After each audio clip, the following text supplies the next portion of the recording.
Yeah, so John is a 5-point Calvinist. He's a compatibilist. What else can be said about that? I mean, I think that pretty much summarizes it. He doesn't use any argumentation like evidential argumentation like that, Yeah. like fine tuning or complexity of life. He doesn't use like the a priori arguments like uh, first contingency arguments. So he's interesting to speak to about. Yeah, most moderate Calvinists, which are the majority of them, are compatibilists. But I think that's inconsistent. I think hyper Calvinists are actually more consistent in their theology. They're strong determinists. Moderate Calvinists, they claim that God has meticulous control everything, but humans are still uh, culpable for their actions. So, compatibilists say, you do what you will. No one's forcing you. No one's coercing you. No one's sticking a gun to your head and forcing you to do something you don't want to do. You do what you will, but God foreordains and controls your will. Yet they claim God is not the author of sin. Yet He controls your will and actions. Right. Yeah, that would be false. God does not control your will. He doesn't foreordain your will. He does not. Where do you get that idea? That's silly. Oh, from Calvin Institutes. I can read quotes if you want. John Lee is just contradicting himself because his view actually is that God foreordains all events. Yeah, I can read in Calvin. I can read you. He just has this game that he plays with like using words in some other sense than the sense at play, and then claiming that you strawmanned his view. Yeah, that's the game Calvinists play because Yeah. they, Well, they assume you don't know their theology and what Calvin teaches Yeah, and there's what going their to be a lot. theologians There's teach. going to if you have a conversation with John Lee, you're going to encounter more of that game playing than with any other interlocutor you've ever encountered. So, yes. so Thank John, you, do you Jack, follow for the Westminster misrepresenting. Confession of Faith? Of course I do, and the Lutheran Baptist Convention faith, Oh, great. Well, and the I can. Heidelberg Catechism. But what I'm trying to tell you is that God's creative will does not interfere with His permissive will, and the permissive will is such that creatures have their creaturely will of which God permits, and so it is not the case that God decrees a person's creaturely will. It is the case that He permits it. Oh, so he just permits people's actions and it doesn't decree them. You're saying? It's Is that what you're He saying? decrees that these free actions come to pass. That's what He decrees. He decrees free actions come to pass. By the counsel of His own will. This is the confession you're talking about, are you not, sir? Well, yeah, I can. Well, let me read you a few things from Westminster Confession of Faith, if you don't mind. Or I can even, I can Sure. even, I can Please even, do. Please. I can even quote from John Calvin's Institutes. Would you like that? Would you accept that? I thought you were going to go with the Westminster Confession of Faith. Okay, that's fine. I can go with that. Just so I know who I'm talking with, could you tell me what you believe? Well, I don't think that's relevant if I'm doing an internal critique on Calvinism. Well, because I often speak to, when I know who I'm speaking with, I can better communicate with them, in a sense that if you're not an atheist or, I mean, I don't think it should be that difficult for you to express if you're a Christian, an atheist, or whatever. I mean, it's not relevant to your internal critique, but it is relevant to how I respond to you. That's interesting. So if I were an Armenian, you would respond differently than if I was an atheist. Is I that what you're would. saying? I would, because people have different languages and so forth, and it's better for me to communicate with by knowing who I'm Are speaking with. you So are you under the are impression you a that Floyd Wesley? might be a child? Is that the problem? No. Are you a Wesley Arminian or something? I'm not an Armenian, no. Are you Christian? I'm not, no. Okay, that's even better. And so you're an atheist. Are you Well, agnostic?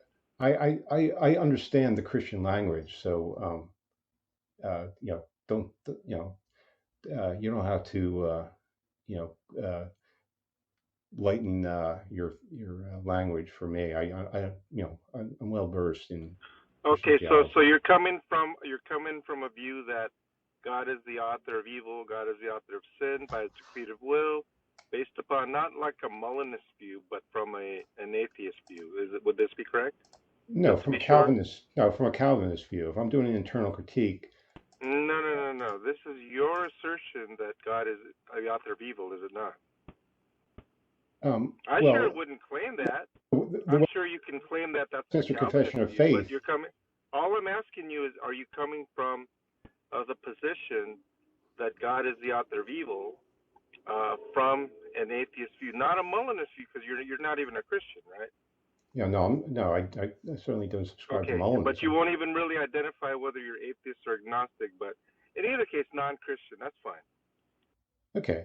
Well, okay. Well, you brought up God not being the author of evil. No, I fully uh, recognize that the Westminster Confession of Faith states clearly that God is not the author of evil. Would you agree with that? Of course, it's explicit. Right. Yeah. Right. It actually says, yet God is not the author of evil, and John Calvin will even say the same thing, right? Which is contrary with what Jack would assert as an atheist. That's my whole point. So I don't know where Okay. you're coming from. I'm trying to figure it out. Okay. Well, okay, that's a contradiction I want to pull out. So you and the Westminster Confession of Faith and John Calvin all assert that God is not not the author of evil, right? Well, that would be correct. All right. But would you agree that God was pleased by his own will to predestine, to foreordain, to unchangeably design the fall of all humanity, created our sinful nature, foreordained sinful actions, and led man to do them by the Spirit of God? Would you agree with that? No, I would not. That's not what Mr. Oh, okay, good. So let me read some quotes from you. Wait a minute. So you do acknowledge that you just made up your own rules? Well, no, I understand you disagree with that, but let me quote My Calvinist question is, you're theologians. not reading from any standardized confession. Is this correct? That's all I asked you. Oh, well, Because I know what you said did not resonate with me. I can give you the points at which I disagree, but my point is that what you just represented your mouth is well, perhaps you think it's your interpretation, but it well, is not. You're not reading it, are you? Is this correct? It's not difficult. You didn't read it. Is this correct? oh, I did read it, and I can read it to you right now. Wait a minute. You're saying that what you just uttered, you read, sir? Do you want me to repeat what I just said? You're saying that. Yes. Okay, I'll repeat the premise again.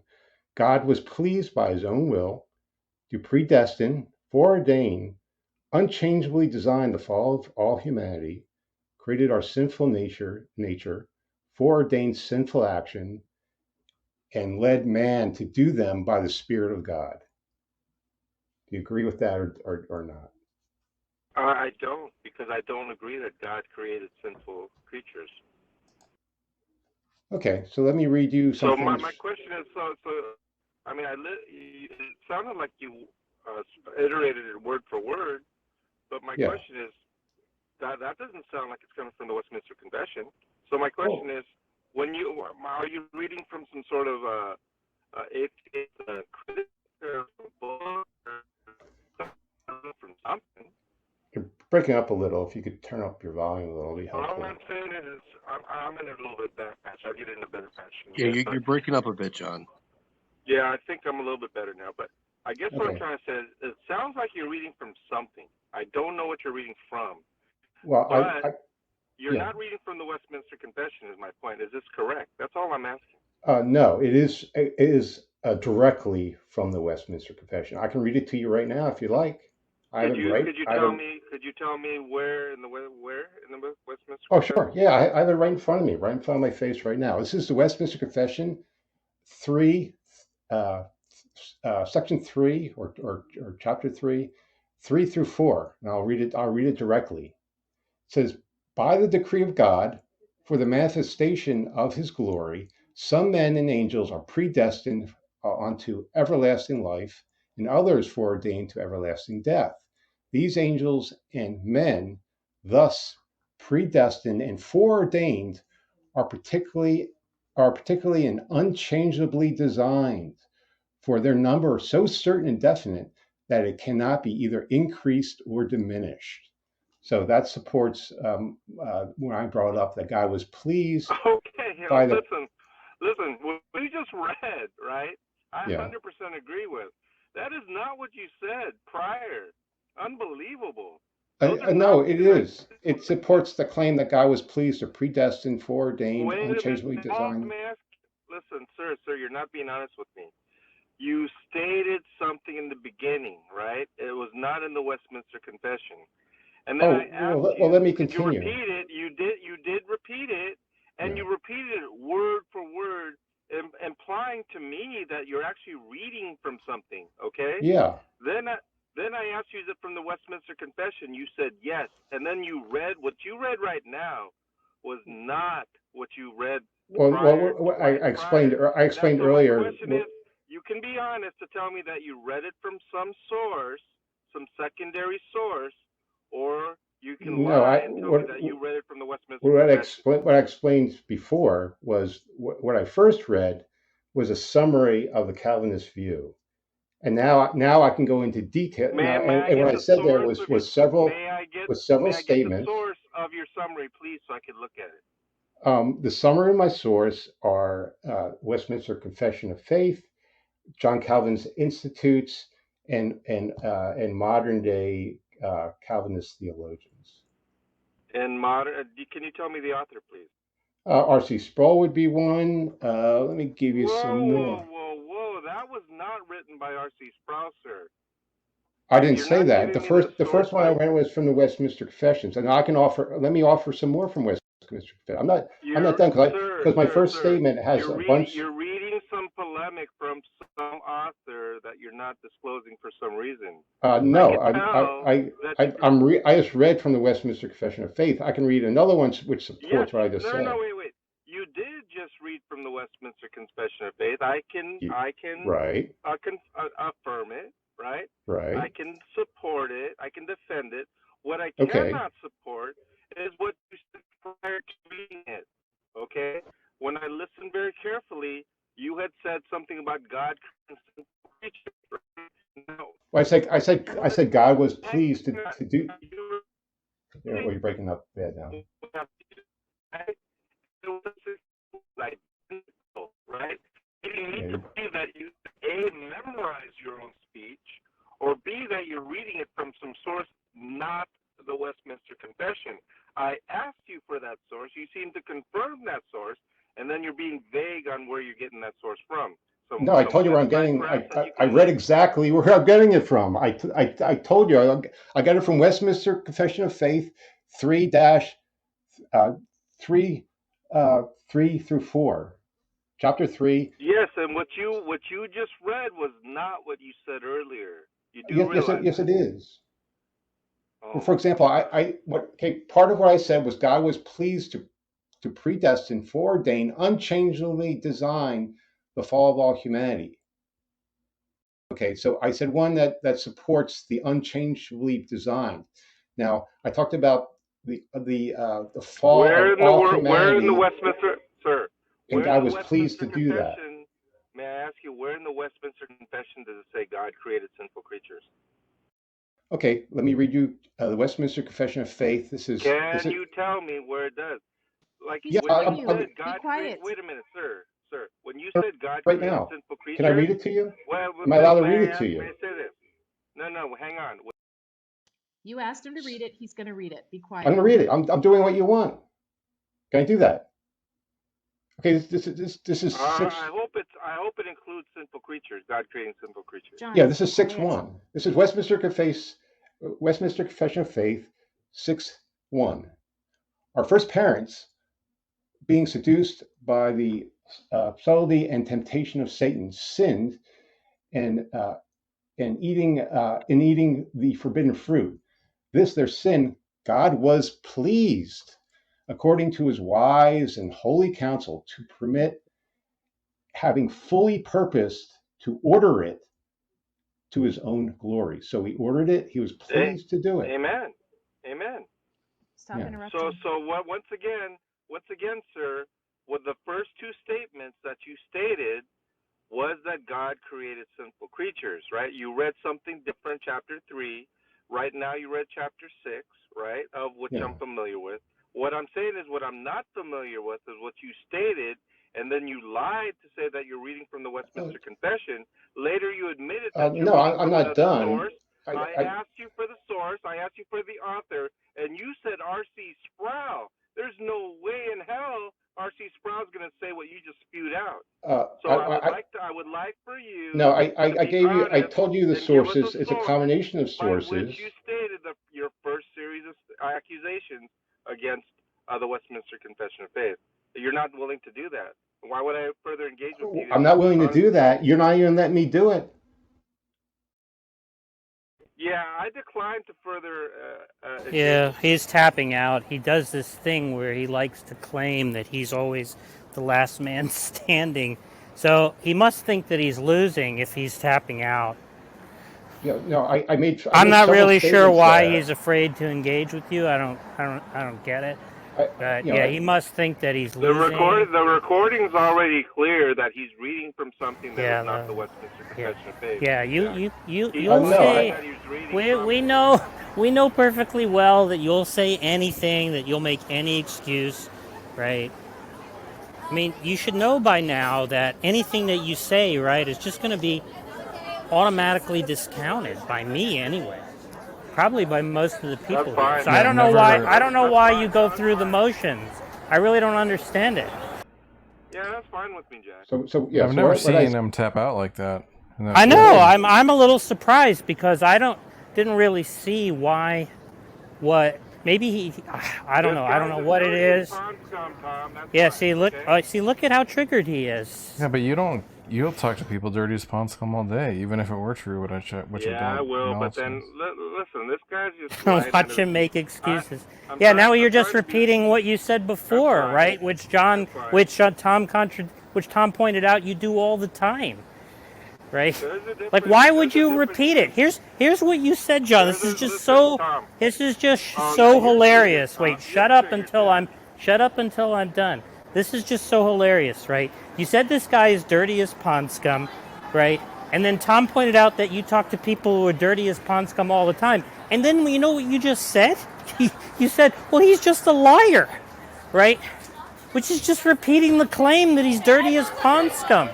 Right? It's just so hilarious.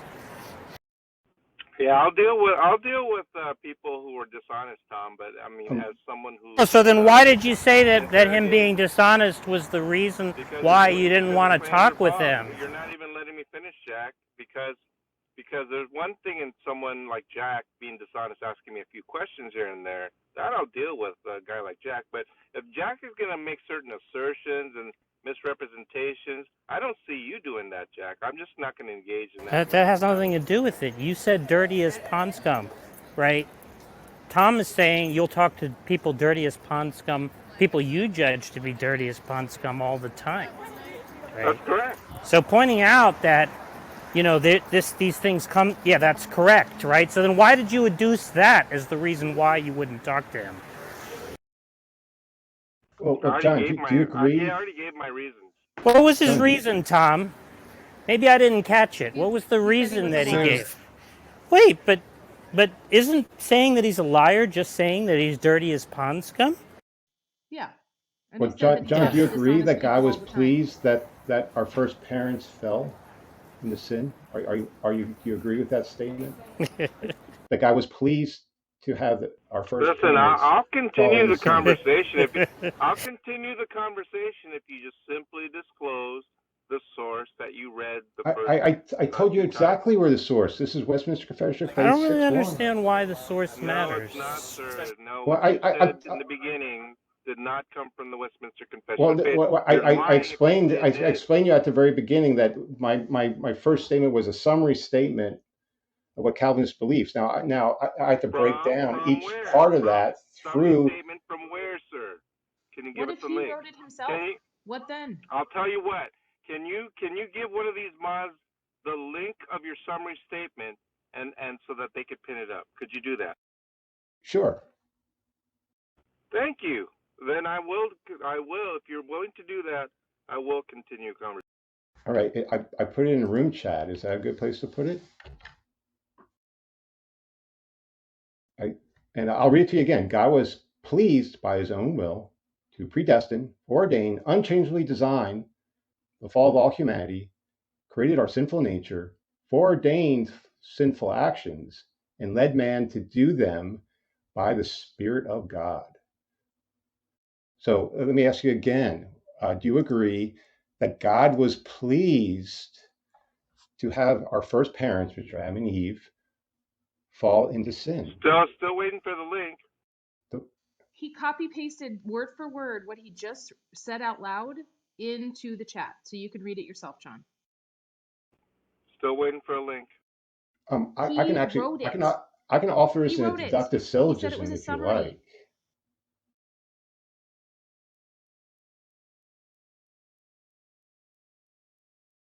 I'm trying to be very systematic here and support each one of my claims. I said this is a summary statement. I have a question. Did you write that?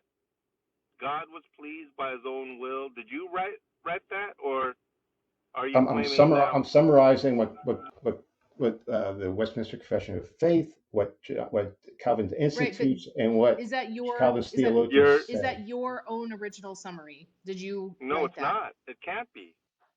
I put it together. Yeah, he wrote it, John. Get over it. Oh, he did read it. Okay, and then what you're saying? Wrote it, and then. So that's my claim. I made a claim, and it's up to. And since I made the claim, I have to support that, right? In an internal critique. And just when I'm all I'm saying, Floyd, that's fine if you wrote that. That's fine, okay.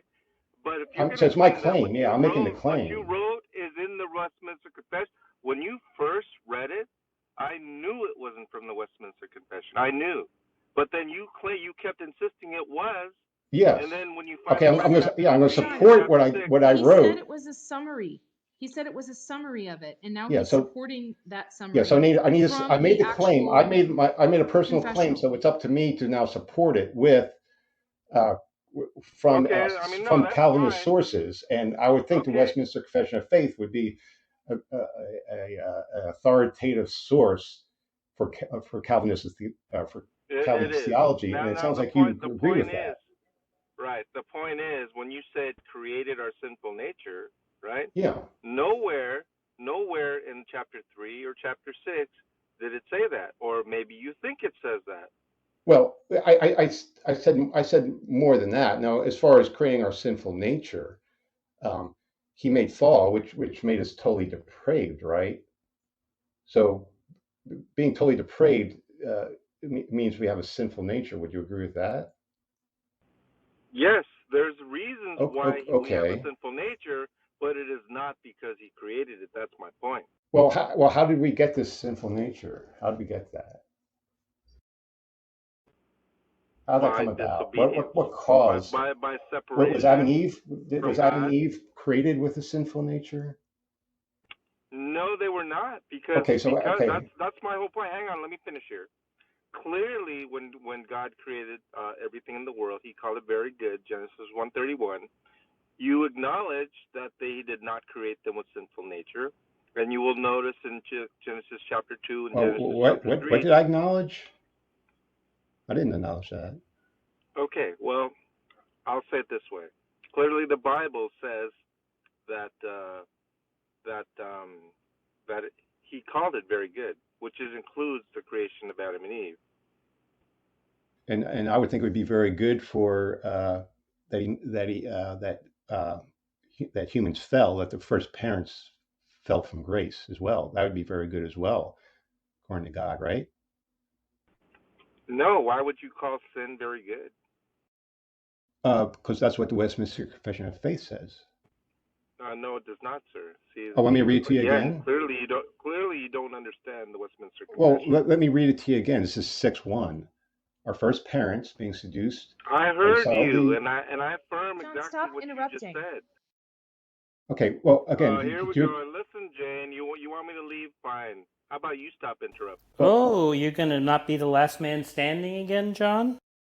Yeah, if Jane interrupts. I mean, John, I'm do you very remember how clear you to say committed to that if not there's interrupting? interruptions, Jack, I will leave.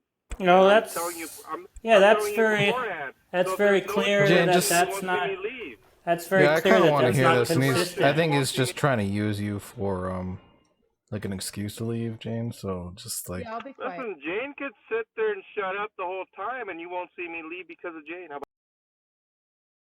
well, that would be Okay, yeah. right, That's John. because you wouldn't have the excuse anymore, right? John, would you agree that God? Exactly. So don't give me an excuse, Jane. See, he's trying to John, would goad you you into doing agree it. that God was pleased, according to his wise and holy counsel, to permit and having purpose the fall of our first parents to his own glory? Yes, I affirm Okay, it. great. Yeah, so Exactly okay, as so you exactly as accept, worded. you agree Not that that God was gibberish that you pleased. started with. Not that So, gibberish you started with. I affirm what you just read right now, which okay, is not the same. You may pretend it's the same. You may imagine and well, fantasize I'm it's not the same, done. but it's not. I have more statements to support my full summary. Sure. Everything you read from there, I will affirm 100% of it. Okay, so from there, we're going to follow the logic of where that leads. Isn't that what an internal critique is all about? That you start with the presuppositions of the worldview, and then you see where it logically leads. Do you think that's a proper way to do an internal critique? Yeah, you're more than welcome to try to do an internal critique, of course. Okay, great. So you accept that God was pleased that our first parents fell, right? That is correct. All right. So what was the result of that for The all result of humanity? that is forgiveness of sins, grace, right? Where sin increases, grace that much more abounds. Well, I'm saying where was the result of. May I finish, please? Which represents the goodness of God, the greatness, making property of being judge, and one who is full of grace and merciful and full of love and compassion. This is what that represents. That would only be for his elect, though, right? Ones that That's he irrelevant. that. It would be irrelevant. No, okay, no, I'm talking about what was the result of all humanity when that happened. The result of that action by Adam resulted in the sinful nature of all humanity subsequent to them, right? So Which ultimately is God is pleased. Right. So God unchangeably designed certain men and angels, some for everlasting life and others for everlasting death. He unchangeably designed that, correct? I don't believe that the Westminster Confession says double predestination. Are you once again adding your own words? Let me Are you read to reading you. from This is somewhere? Westminster Confession of Faith No, 3 hang on. What you through just 4. said right now, sounds again foreign to me. Did you just utter something or did you read something? I read something. Read something where? Again, where? Not the Westminster Confession. Yes. Yeah, Westminster Confession of Faith 3 through 4. You keep saying that, and then when I call you on that, you get caught, and then when I'm looking I got caught. I will read it to you summary again. of the Westminster Confession. No. What I just said there was directly from the Westminster Confession of Faith 3 through 4. Can I read it to you again? Yeah, go. Okay, this is verbatim. I'm not summarizing it. I'm not interpreting it. I'm not reorganizing it. This is word for word by the Yeah, in the decree of future. God, by the Wait, decree wait, of wait. God for the math. Sorry for interrupting you. Wait, could you please in the future just say that you're summarizing something, and I then said you're that at the actually very reading something? beginning. Because I've heard you say that this is from the Westminster Confession, and then you utter your summary as if it came from there, and Well, it does not. no. I started with my claim, and that was a summary statement, and now which had Which you literally the different claimed it was from the propositions in it, Westminster Confession, and which it wasn't. now I'm going to go to authoritative Calvinist sources, one of which you accept, which is the Westminster Confession of Faith, Yes, I accept to it. support that summary statement I made. Oh no, that's a bunch of hogwash. I'll tell you. Can you tell me how I should approach the method then? So I made my own personal claim. all I'm requesting from you is please don't read a summary and says this is what the Westminster Confession says. That's just Well, it comes from disingenuous. them. It comes from them. No, it does not, sir. It comes from you. Well, I can support. I made the claim. It's my claim. It doesn't matter. It comes from you. But I can support it with Calvinist sources. In your view, it comes from your interpretation, your twisted interpretation, I might say, from the Westminster Confession. Well, let's look at the confession and see where it logically leads. Why don't we do that? I don't know why you can't just be honest and say this is my view of what the Westminster Confession says. Why is that so hard? I explained earlier that my view comes from. Instead, you're saying this is what the Westminster Confession says, as if you're literally reading it, and you're not. That's the problem I'm having. No, my summary statement came from. In the beginning, sir, literally you were trying to disguise that, and I had to flush it out. I didn't know they were your own words. I actually thought you were reading from some other source, like a book, right? But you weren't. I made a summary statement again. I made a summary. All I'm asking you is if you're going to read a summary, that's fine, okay? If it's your statement, fine. If it's and it's up to me to back it up, and I'm willing to do that. Please don't say this is what the Westminster Confession says. Well, let's look at what it says, and then we can talk about it. Isn't that how we should? You're still not understanding what I'm saying. I am understanding what you're saying. And saying that you're saying that your summary is what the Westminster Confession is saying. I said earlier, from various what's the problem? sources. Yeah, he thinks like it says something, and then he's going to try to back it up. And if you wanted to refute it, then go for it. Okay, so will you let me back it up and see if you agree? The Westminster Confession is saying, and this is the reason why. That's fine, but you're literally saying this is what it's saying, and it's not. Do you want to go over what it does say? This is what you. Can we go over what it says? That's fine. But that's fine. Does that make the difference? Okay, so you're making a factual assertion. Yeah. So let's continue and talk. Yes, it's up to me to support that. I'm making an assertion, and I made the positive claim. So it's up to I've me never to seen so much that. sniveling out of him, Jack. Can you believe this? Sir, your factual assertion includes a statement that this is what the Westminster Confession is saying. That's what I'm saying. It is not saying that. Oh, so it's not saying that God was pleased, according to his wise and holy counsel, to permit and having purposed to order it to his own glory. It doesn't say that. Now you're actually reading from the Westminster Confession. Right. So I'm saying if you agree with that. I agree with that. Yes, not that gibberish that you summarized.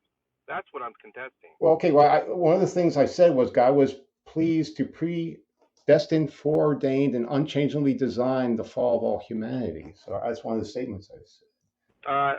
That's all I'm requesting, sir, because this is how we began. And then I go to Westminster Confession of Faith 6:1. I thought you were completely dishonest to say that you're reading the Westminster Confession when you're actually reading. No, I never said I was reading from the Westminster my summary statement. You did say this is what it's saying. Well, no, it's a summary statement, and I got that. I made up that summary statement from Calvinist sources, one of which is the Westminster Confession of Faith. The other one is John Calvin's Institutes, and others are Calvinist theologians. That's what my sources are. Now That's what let's your take a sources look are, at the but sources and see if those mm, sources actually match my summary statement. And right. isn't And that the I'm telling you proper right way off to the do bat, an it does internal not. critique? Yeah, and well, I don't see your summary statement as any internal critique. It sounds pretty external to me, sir. Well, it's up to me to support it. And how do I support that? I would think the proper way to support that is to go to authoritative Calvinist sources. And if you think that methodology is bad, I'd like to hear what Yeah, you recommend. anybody like a Hebrew Israelite or whatever can say this is coming from biblical sources, and let me tell you what this means, and a bunch of gibberish, and we are the nation of Israel, and la la la la la, Okay, am I supposed to believe that? No. let me read some of the confession and see if you agree with that. I don't mind you reading the confessions. You can start there and start asking questions, but if you want to read a summary to say this is what it's saying, why would I Well, mean, I'm the would one. you? I'm the one who created the summary, so I'm doing an internal critique. So yes, am I interpreting it? Yes. So let's see if my interpretation is There you correct, or if you go. agree with There it. you go. Now you're being Uh, dishonest to say this is your subjective interpretation of Well, the Westminster Confession when as you well read as John something, Calvin's don't you need to Institutes, interpret it? right? If you read anything, don't you have to interpret it? No, you can just read it, but you didn't. But You put a if you read summary out something, there. you have to. How do you determine Listen, sir, conclusions? you said when we began the conversation, you asked me if I affirmed the Westminster Confession. I said yes. Right. And Yeah. then you Okay. said, Right. this is what it says. And then you read your gibberish. And Well, I thought to myself, that's not what it says. no. And then you insisted that's exactly what it says. And No, then you I went never to said chapter 3. exactly. And I said, that's not Uh, what you just read. And that's how the conversation began. well, no. Well, again, which reread says and see if it matches with my claim. I get what you're doing now, but what you're not understanding is Well, how why you don't you just let began that that go? If I conversation. did that, then I misled you and I And apologize. But let's move I'm just on imploring and you. actually, I'm just do you want to have a imploring you in the discussion about this or future. not? Yes, I Or do. are you I just going to do. bellyache? But I'm just imploring you in the future, and that's all I requested is that if you're going to be reading from the Westminster Confession, let us know. If you have an opinion or a summary or interpretation, please Well, also let us know when well, you're again, reading it. That's I all could I'm be reading. asking. I could be reading from Because something else. I'm just even asking your you whether you language, agree with it or not. even the language of your summary makes it like an older type English to where it sounds like you're reading from Well, the 16th. because my summary comes from these sources. That's why. Once That's why again, but you that's said it all. sounded familiar with Yeah, you, and let's it just should continue. Just sound. That's continue. all Just I'm continue. Just requesting. go. It's not. Just. Yeah, Yeah. It's not a you said it difficult sounds request, familiar, sir. and it's a reason why it sounds familiar because I got it from these sources. I'm But you I'm didn't. using the language You of these sources. And when I asked you, where does it say God created sinful creatures?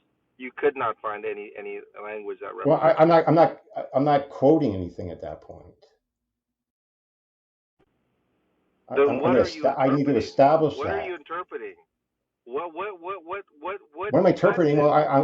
What I started with the what Westminster Confession of sentence? Faith, and I'd like to continue on What with that. And sentence? then I want to What go to sentence? John Calvin's Institutes. Wait. What Why sentence are in you the entire? bellyaching about this? Listen, all I'm asking is this: what Well, sentence in the can we read entire? from can I read from the confession and see if you agree with May it, I and then finish we my move May I on? finish my We try question? to apply some logic and see where it May I finish leads. my question? What sentence in the entire Westminster Convention says, "quote unquote," created our sinful nature? I never claimed it said that. You did. No, I God didn't. was pleased by His own will to predestine, foreordain, unchangeably design the fall of all humanity, created our sinful nature. This is your words. No, I did not say that at all. I never said the Westminster. I never I'm said the reading. Westminster Confession of Faith said that. That was my summary statement. That's what. No. I understand that's your summary. I'm asking you where in the Westminster Confession includes your Uh, summary of God created our my sinful summary doesn't nature. quote my summary does not quote the Westminster Confession directly. I explained earlier that it comes from the Westminster Confession of Faith, Where does John it Calvin even Institutes, imply that? and Where does it and even allude to that? oh, okay. Now we're on to something. Allude to that. Yes, let me read it to you and show you how I derived my claim from these sources. Now we're getting somewhere. Can we do that? Can we proceed now? Yes, and you read Okay, great. So chapter let's 3, chapter proceed. Let's 6, proceed that. and nowhere do you acknowledge that nowhere there it implies, alludes, suggests anything that Oh, God created us.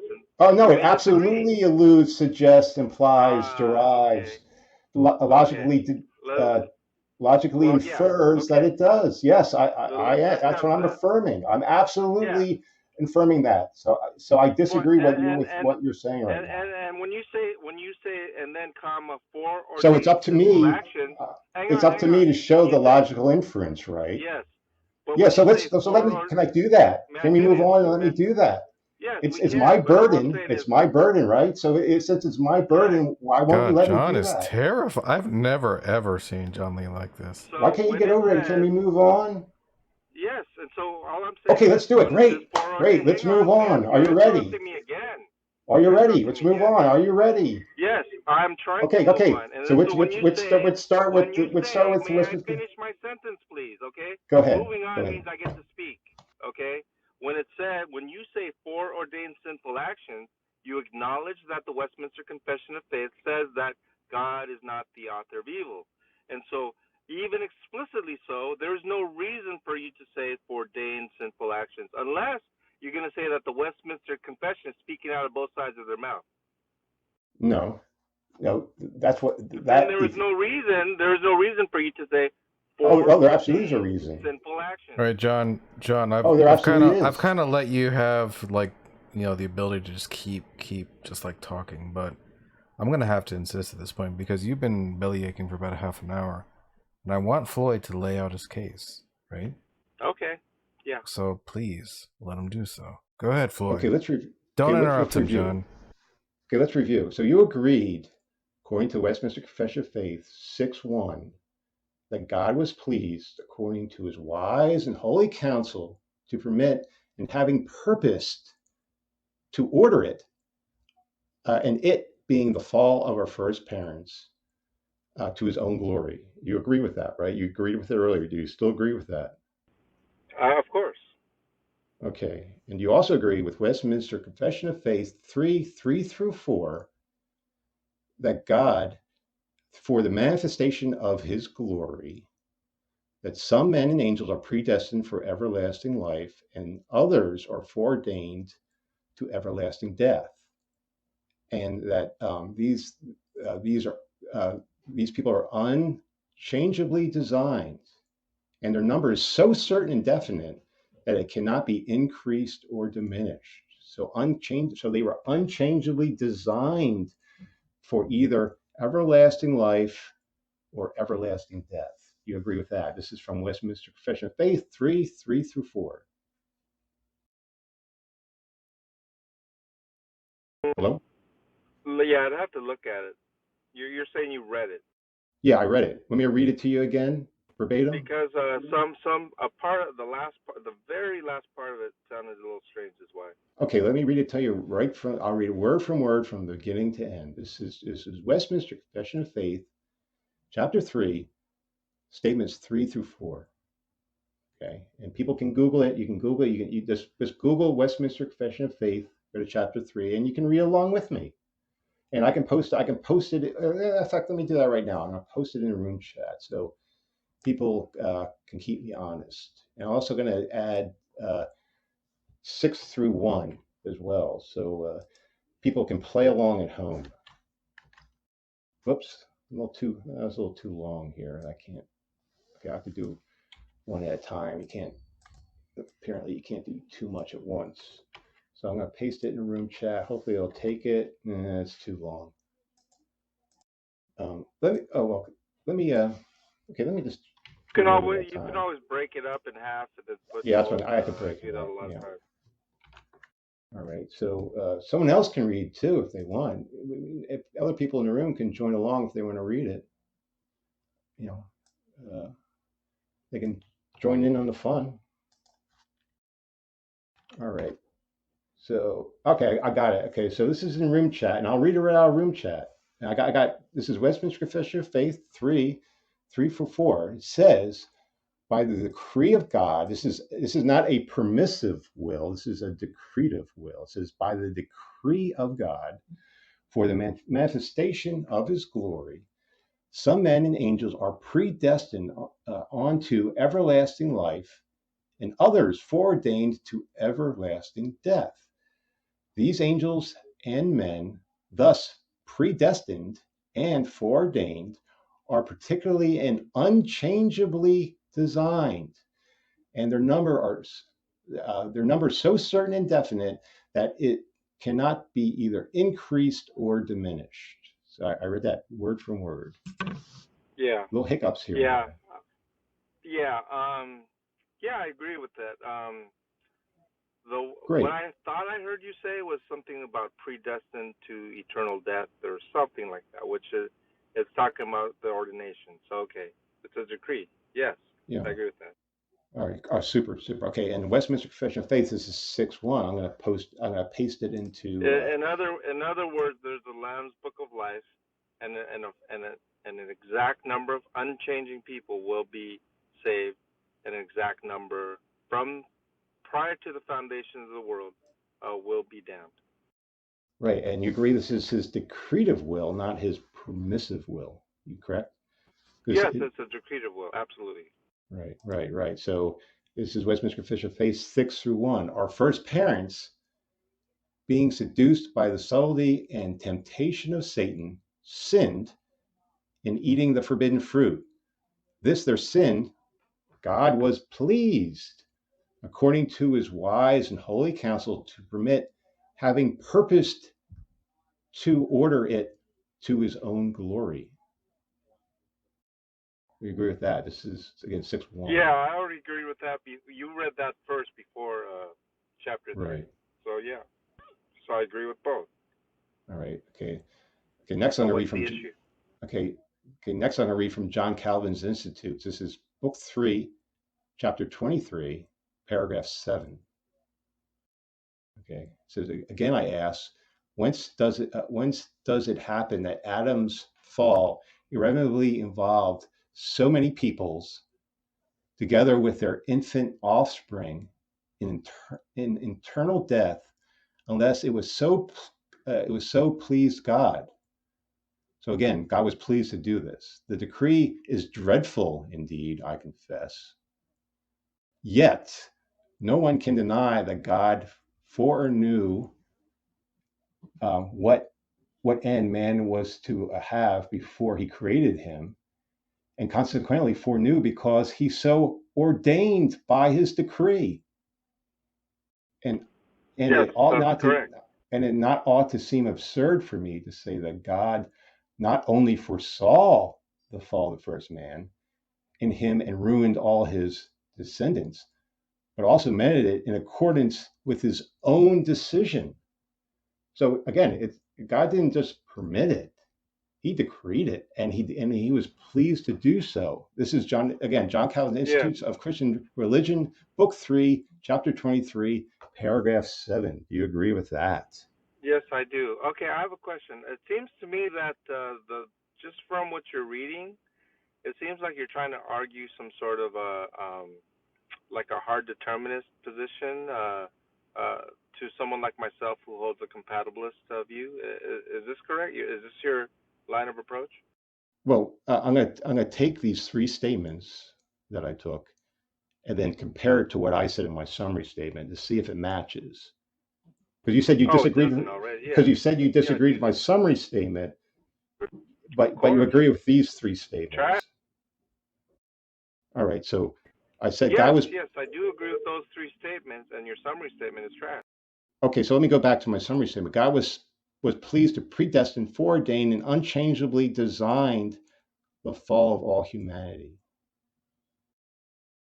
Okay, so do you think that summary statement agrees with these three statements from the Westminster Confession of Faith? No, that part I agree with. I disagree with the part where he said created our sinful nature. That was the one that blurred out the moment we met. Okay, That's what you said. so let's talk about that. Let's talk about that. Do you agree that that all humans are born with a sinful nature totally depraved? Do you agree with that? Yes, post-lapsarian, yes. I'm sorry, you're a post-lapsarian, right? Or are you Yes, are you a super or yes. infra-lapsarian? Um, I forget, to be honest with you. I think it's super, but I'm not sure. But the point being that God did not create Adam and Eve with sinful nature. That's Oh, my I position. agree with that. Wait a minute. Why would you agree with that and say created our sinful nature then in your summary?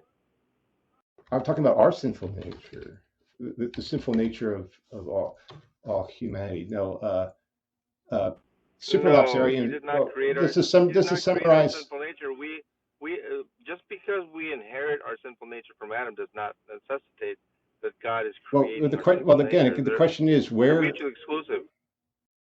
The question is where did our sinful natures come from? From And Adam and Eve right, and how did they fall? How did that happen? because of their disobedience. And why did they disobey? How did that come about? Because they were tempted. And right, and what caused that temptation to occur? God put the serpent in the Garden of Eden. Right, and what else? God also put a tree, the knowledge of good and evil, and forbade them to eat of it, or they will Right, die. right, and what else? What The more do you want? unchangeably design the situation. Yes, he designed that situation, of course, Right, so didn't God and cause he it? was Was pleased to do so. How about and was that? pleased to do so. Exactly. Now we're getting somewhere. So again, let me read my summary statement again and see if you agree with it or not. Yeah, it's like I'm telling you this, and then you're saying, yeah, you're right. No, you're not right. Just because I don't know how you get from what I just said Well, didn't God in your decree life this? to This is not his permissive will. This is I'm the talking decretive about your will, correct? statement, and nowhere in my series of statements and acknowledgments does it follow that he created our sinful nature. Nowhere. And you're saying that after, I agree, I agree with the Did Westminster Confession, all of this. I don't know did how you, sir, are getting created our sinful nature. did did did, Nowhere in these series of statements. did you create your sinful nature yourself? Do you agree that you were born with a sinful nature? Do you agree with that statement? Or Yes, you I inherit. God did not create me with sinful nature. I inherited the sinful nature of Adam. right? So, well, how did Adam's sinful nature come about? Could you just repeat my statement to make sure that you understand my position? You said your sinful nature was inherited from Adam. And that God did not create our sinful nature. Oh, but Making the distinction that they are he mutually didn't. He didn't exclusive. create your sinful nature. How many times do I have to say this, sir? Well, perhaps he was an approximate cause. Like your parents uh, procreated and create you, so they were the proximate cause. But do you agree that God was the remote cause? Something Van Til would agree with Calvin. That God was a remote cause? Yeah. Let me read Van I Til don't. or I, John Calvin on this. I don't read John Calvin. I read scripture. It just so happens it seems this man John Calvin Well, you agree with agrees the with. you agree with the Westminster Confession of Faith, so I you do. read more than just Scripture. It sounds like. Well, I think every single part of uh, the Westminster Confession of Faith has a biblical reference and many biblical references. So everything is taken from scripture. Every single line. All right. So you agree that God was pleased and he decreed the fall of our first parents, right? That Yes. he just not permitted it, he decreed it. Do you agree with that statement? This is his decretive will, not his permissive will. Yes, I understand. You act as though they're mutually exclusive. They are not. Well, what matters is he decreed it. This is by the decree of God. He unchangeably designed some men for everlasting life, and others he foreordained. This is again by For his example, in decree the London Baptist, to everlasting death. This was in the unchangeably London Baptist, designed. in the London Baptist Confession, it will say that God decreed, right? Your word decreed, right? Right. That evil come to pass, right? That He permits evil to come to pass, right? They're not mutually exclusive by the counsel of His own will, and But so all of this right. language, I don't know what you're understanding from it. I know that's misunderstood a lot, even by Christians, right? Well, But I think I understand it. there is I'm still trying to see mutual if you agree with exclusivity it. with degree of will and permissiveness. Right. Now, back to lapsarianism. Just to summarize, so you get confused, superlapsarian asserts that God damned the non-elect and caused the fall to ensure it, while infralapsarianism asserts that God caused the fall and damned the non-elect because of it. Want me to read that again? See which one you agree with? Yeah, if you Okay, so could. superlapsarianism, God damned the non-elect, and then he used the fall to ensure it. Okay, and then infralapsarianism asserts that God caused the fall and then damned the non-elect because of it. So it's a logical order. In superlapsarianism, the logical order is God damned the non-elect first logically, and then caused the fall to ensure it. Where infralapsarianism, logically, God first caused the fall, and then damned the non-elect because of the fall. Personally, I don't see any difference because it's a logical order, not a temporal order. Since God is outside of time and decreed these things before the foundations of the earth. So to me, infralapsarianism or superlapsarianism really doesn't matter.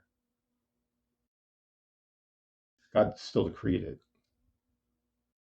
and caused man to fall. So Yeah. I don't see On how this either position will help here. Yeah, no, on this issue, I was listening to the guy named Brian Dempsey here in Clubhouse, and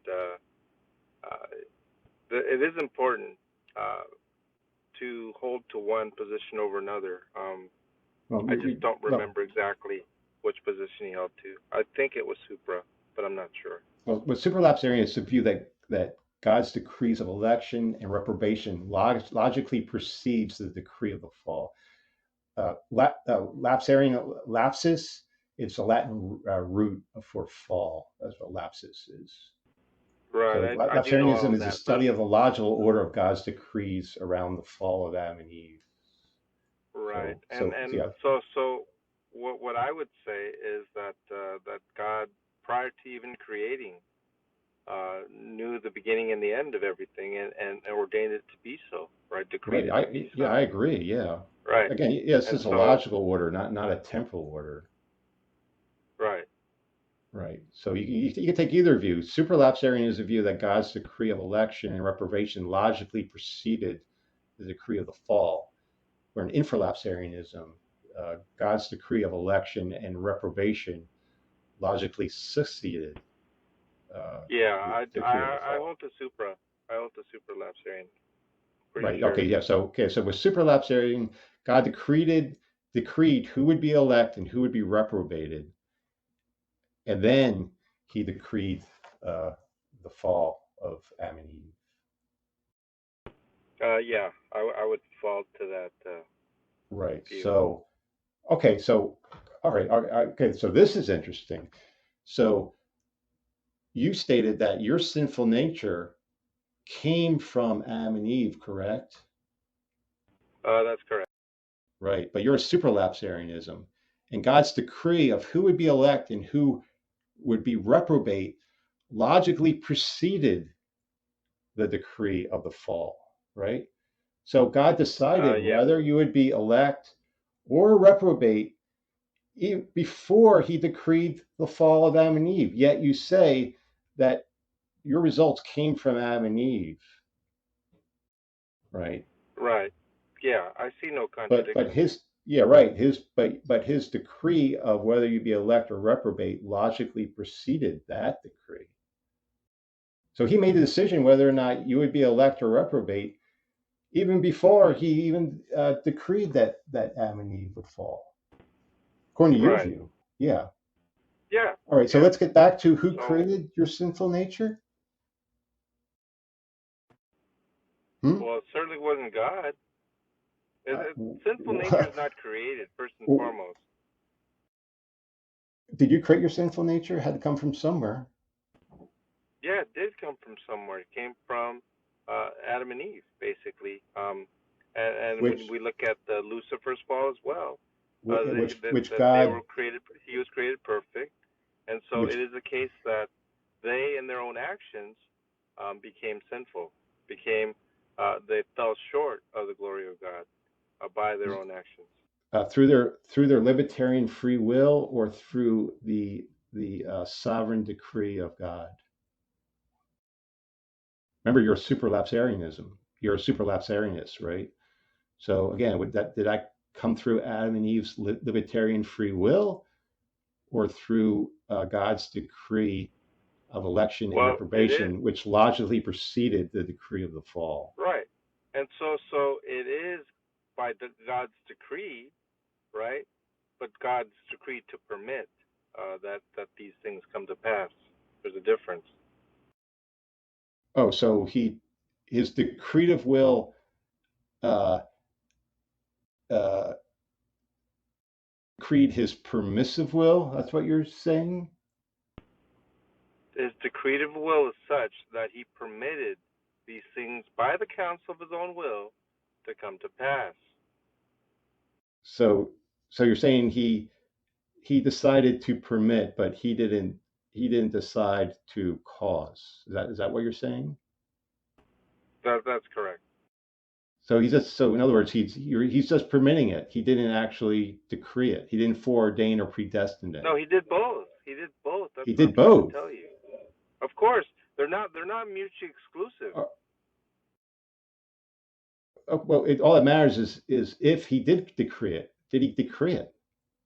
You're saying he did both, so Yes. that implies that he Yes. did decree it. He did decree it by permitting. Decree by permit.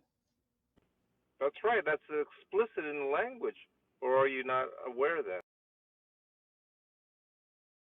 So did he unchangeably design the situation? Are you not aware that it's explicit in the language? I mean, it says in Westminster Confession of Faith that he unchangeably designed some for everlasting life, and some ordained for everlasting death. So he unchangeably designed. So did he just permit their doom, or did he unchangeably design that some would go to eternal life and some go to everlasting death? I'm sorry, everlasting life and everlasting death, according to Confession of Faith 3:3-4. It says unchangeably designed. So that kind of sounds like more than permitting. Would you agree with that? If he designed it, isn't it to design these things? Isn't that kind of more than just permitting something to happen? Let me read. Hopefully, the language is a little old, but it says, God has decreed in himself from all eternity by the most wise and holy counsel of his own will, freely and unchangeably, all things whatsoever come to pass, yet so as thereby is God, neither the author of sin, nor hath fellowship with any therein, nor is violence offered to the will of the creature, nor yet is the liberty or contingency of the second causes taken away, but rather established, in which appears his wisdom in disposing all things, and power and faithfulness in accomplishing his decree. I Right. don't know if you understood what that said. Oh yeah, yeah. I had that. I actually had that right in front of me as well. That's where the contradiction lies. That's where the contradiction between Calvin and the Westminster Confession of Faith uh, resides, because it says God decrees all these things. Yet, I love that word "yet" because you see that word over and over and over again in these decrees, and also in Calvin's Institutes. They'll say God decreed everything. He's ultimately controlling everything down to the molecule level, according to R.C. Sproul. Yet he is not the author of sin. That's what I'm asserting is a contradiction. Yes, and you and everybody else. Well, again, this is how I'm going to demonstrate the contradiction. Well, I mean, you failed in your summary.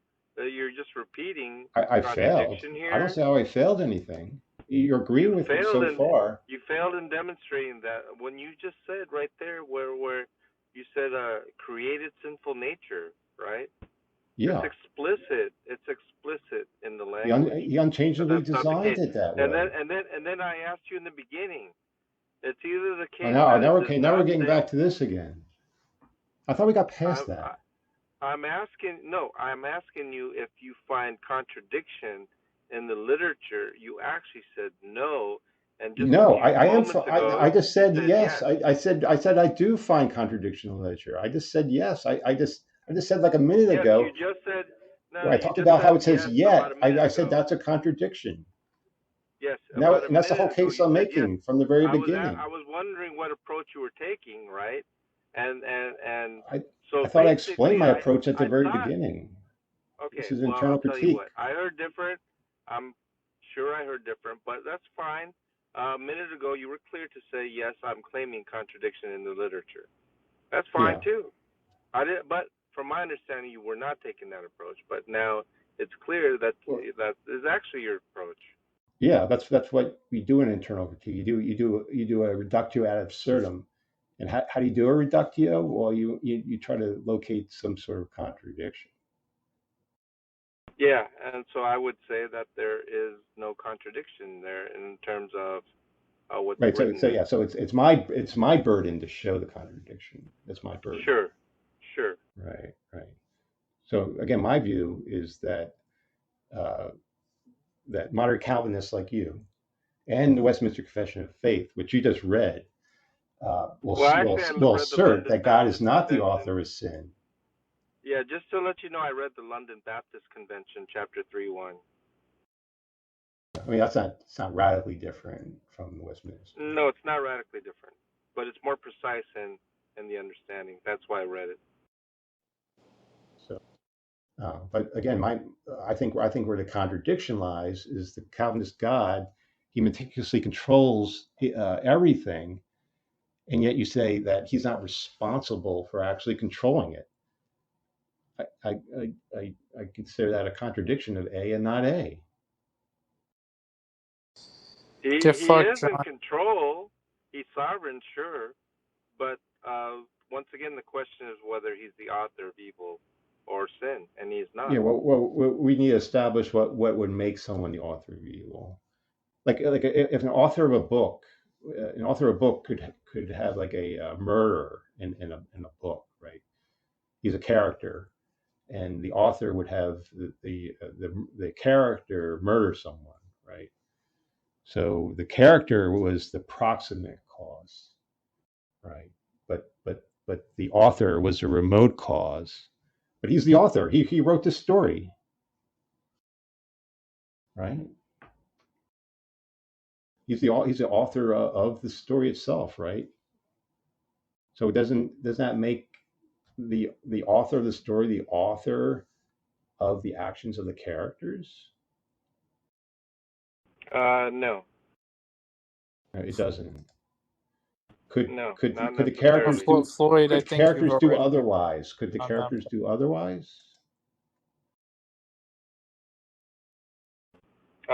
No, They couldn't do otherwise, right? Yeah, Right. so then they're not that's morally correct. responsible for their actions. That's a whole different question, Darth. You're a whole different question. Jack, are you there? John, are you familiar with the theologian J. Gresham Machen? I am not. But I mean, He's you have not discussed the like secondary causes as I was reading. he's the founder of the Westminster Seminary based out of Oh, Philadelphia. yeah. He's the Okay, founder yeah, of I it. do. Yeah, okay. I know what the institution. Yeah, that's where Van Til taught, where Greg Bonson. I was just gonna say, didn't Greg Bonson go there or teach there? Yeah. Greg Bonson was Cornelius Van Til's student at Westminster Seminary. It's a seminary right outside of Philadelphia. It basically broke away from Princeton Theological Seminary because they thought Princeton was becoming too liberal. So they basically moved across the Delaware River and formed the Westminster Theological Seminary. And that's where. But what Machen's, about him? Yeah, I guess he has some quotes that you want to read. Is what's going on? yes, yeah, I do. Yeah. So part of my summary was that God led man to do sinful actions by the Spirit of God. So the Spirit of God led man to do sinful actions. This is from J. Gresham Machen's "What is Predestination?" I read, quote, "The acts remain their acts." So just like the quote you read, they weren't forced, they weren't coerced. No one put a gun to their head, even though they are led to do them by the Spirit of God. So the Spirit of God led them to do their acts. Right. I would agree with How that. do you make sense of that? No, I agree with that. All right. So we have God unchangeably designing humans, some for everlasting life, some for everlasting death. You have God being pleased to bring about to decree those people, and to be pleased to cause the fall to ensure it. Because remember, you're a superlapsarianist, and you agree that God led man to do sinful acts by the Spirit of God. You agree with all those things. I agree with all of that. Sure. Yet you also assert that God is not the author of sin. Yes, I do. Now, the way I look at it is this: You like, realize that's a contradiction? no, one of the, I mean, not when you look at like How's it not? And you agreed How's it that they could not? not do I mean, otherwise. How's it not a so contradiction? may I use an example? Sometimes I use, like, let's say God is Don't. like a warden in a prison, right? And then there's like Shanky. two people in the thing, and one guy is going to get a tool like a shank from the machine shop, and then kill someone in the yard. Now the warden knows all of this, but he has the power to stop it. He has the power to, you know, separate them, solitary confinement, whatever. But he doesn't. So now he allows the guards to put them in the same yard. Now the warden knows that the person is going to pull out a shank and kill the other individual, right? So the question is, did the warden cause, or was he the author of that killing? No, Is but he had God? the Is power God? to, but he didn't. But the point is this: okay, that act that the person killed, that act is evil. God, the warden permitted that evil for reasons. Let's say if he was He omniscient, permitted the impermissible. That's what he you're knew. saying. Let's say that the person was going to kill. He's going to be freed and kill 10,000 people, whatever. I don't know. That's for whatever reason. Hey, he hey, allowed it. But the John. point being Hey, is that John. he did not cause the person to kill the other person. That's my point. Well, Yeah, that's just you're question begging. Wait, Floyd, let me handle this. So God is causally responsible for all events, right? Yeah, am I talking to two people or one? No, dude, you're talking to me now. Is God causally responsible for all events, John? Oh, really? Maybe I'll just take a break now. A break? What do you mean a break? I thought there's no. Yeah, I thought Ariana, there's just breaks. let Floyd finish his thing. This is Right. This was how it started. So, all Floyd, right. So and in your analogy, the warden had foreknowledge, and he just permitted it. In your analogy, God, I'm sorry, the warden didn't cause it; he foreknew it. Just because you Right. foreknow, just because you know something's going to happen doesn't mean you actually caused it to happen, right? I agree with that. I agree with that. Just foreknowledge is not But it's applied. more than foreknowledge. It was such Right, the right, case that, yeah. right. With God, it's more than just knowing. It's not his permissive will. You agree that it's his decretive will, that it was unchangeably designed that would happen, and that killer could not have done otherwise. And how that happened, it was led by the Spirit of God.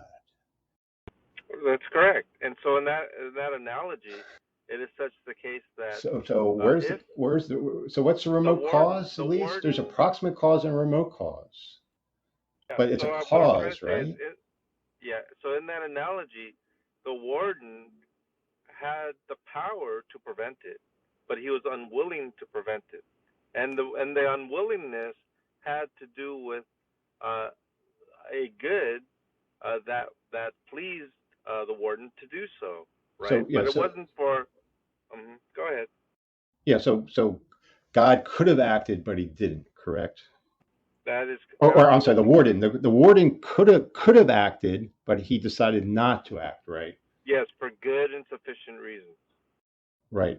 Okay, but in Calvinism, right, when God acts, right, he has to act to generate people, to regenerate people, right, to become the elect, and the rest he just passes over, right?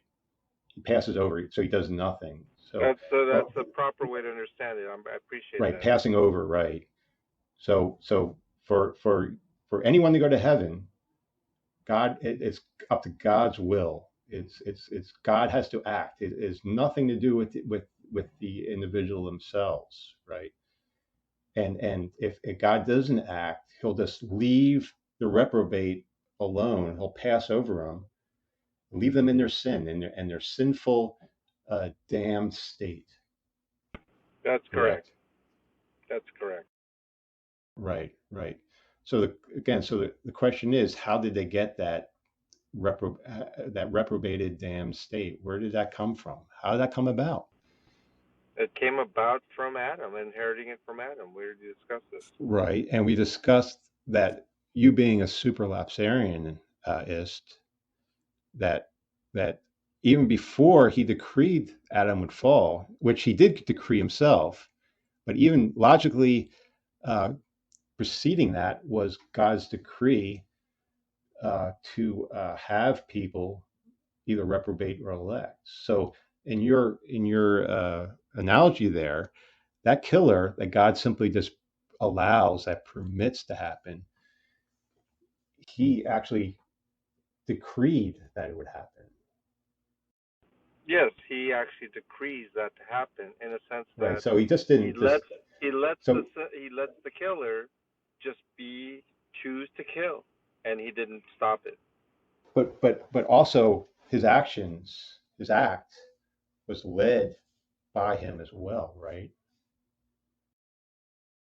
I'll read Jay Yeah, question yeah. mentions again from Led in a sense that the situation, the even the motivation of the person himself, it is led by God's decree or spirit. right. Yes. Yeah. Let me also read John Calvin's. This is from the Institutes, Book 1, Chapter 16, Paragraph 8. We hold that God is the disposer and ruler of all things, that from the remotest eternity, according to his own wisdom, he decreed what he was to do, and now by his power executes what he decreed. So God is executing what he decreed. Hence, we maintain that by his providence, not heaven and earth and inanimate creatures only, but also the counsels and wills of men are so governed to move exactly in the course which he has destined. So God is not only controlling what happens in heavens and earth and inanimate creatures like rocks and so forth, but also the counsels and wills of men are so governed to move exactly in the course which he has destined. Right. So, right. So I mean, So it God, seems so like that murderer you talked about in prison, his will was so governed and to move exactly in the course in which that warden destined. Do you agree with right. that? Had got the warden having foreknowledge. Yes, he moved in a sense of putting the pieces in a sense such that the prisoner would kill the other prisoner. Right, right. And so, And just to read a little farther but while and simultaneously not causing the prisoner to kill the other prisoner. could you repeat that what you just said right there? While simultaneously not causing the prisoner to kill the other prisoner. By sometimes he not causing. So Not causing, that is correct. all right, so the prisoner was the proximate cause. So you're saying God was not the remote cause. That's what you're saying now? I don't know that terminology very well. Let me read John Calvin to you. Okay, what was the two remote cause? What was the other one? Remote and proximate cause. Proximate. Okay, yeah, I don't know what either means. All right, let me read it to you then. All right, this is I'm going to read to you. This is from Presuppositionalism, a reply to by Dr. Cornelius Van Til. Have you ever heard of Cornelius Van Til?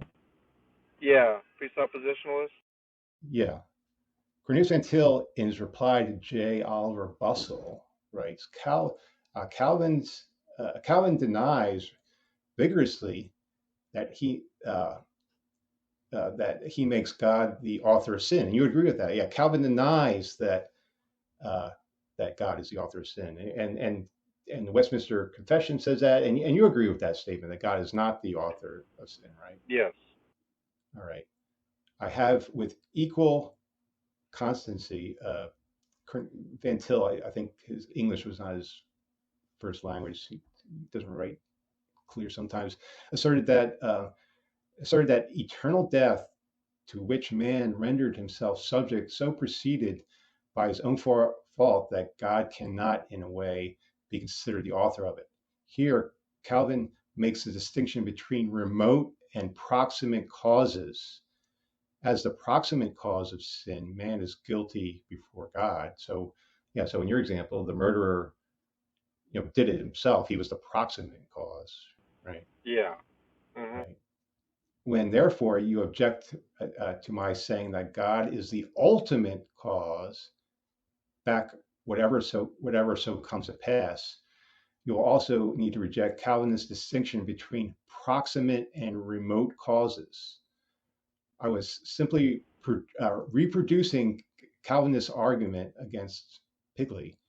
With Pigley, you have to say that man's deeds of wickedness are the cause, the only and final cause of his eternal state. So Pigley is basically asserting libertarian free will here. And there you have, as Calvin points out, virtually denies the doctrine of the sovereign grace of God in the case of the elect.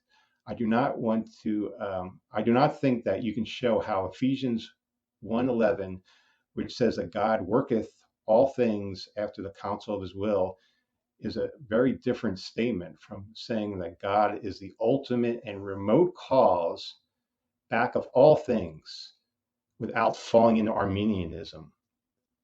So Yeah, he's would not warning. So he's agree. warning people like you not to fall into Arminianism. That we have to distinguish between proximate cause, which is the actor, the one directly doing the act, and the remote or ultimate cause, which is God. So Right, God. so what you mentioned Ephesians 1:11, I would not Right. say that's a remote cause. That it is a proximate cause that's being spoken of there. Well, again, the actor directly doing it, he's the proximate cause, but God is the ultimate or remote cause. This is Cornelius Van Til agreeing with Calvin against Pigley. Van Til is warning Bussell here: don't fall into Arminianism. So Van Til, along with Calvin, is distinguishing between proximate causes, which is the direct actor committing the act, and the ultimate or remote cause, which is God. But the key word there is the direct word there, the relevant word there is cause. God is still the cause of it, even though he's the ultimate and remote cause of it.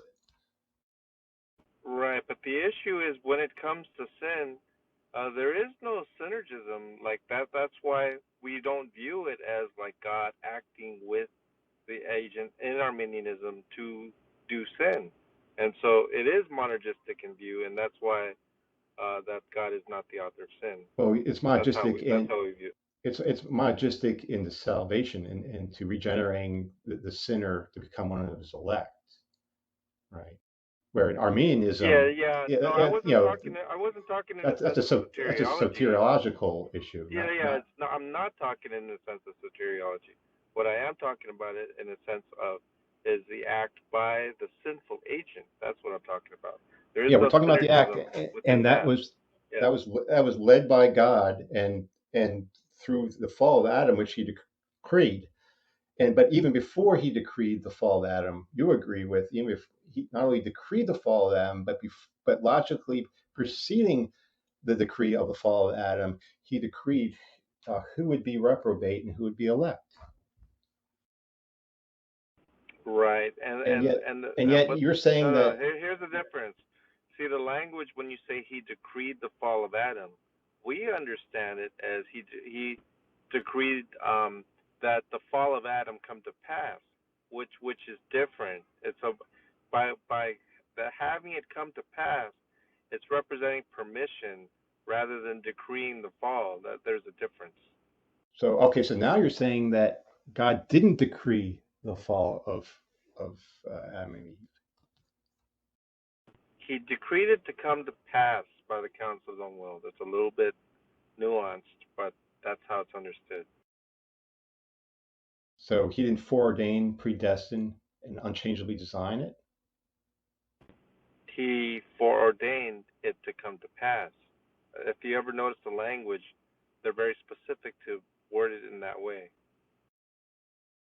So did he decree it or just permit it? Did Adam and Eve? Both. Did Adam and Eve could they have done otherwise?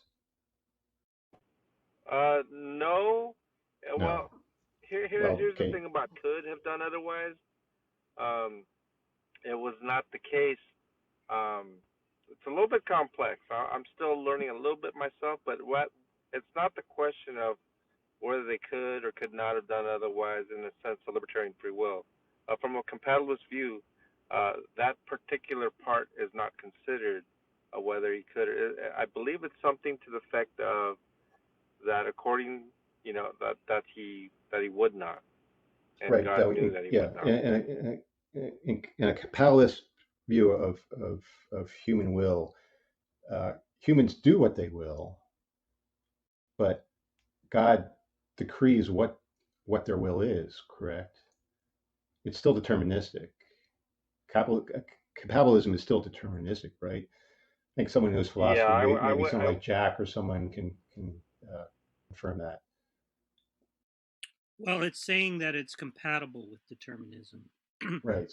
So in theory, there could be free will and some indeterminism, right? But the point is that determinism is not inconsistent with freedom. Right. Right. So yes. So just to summarize, a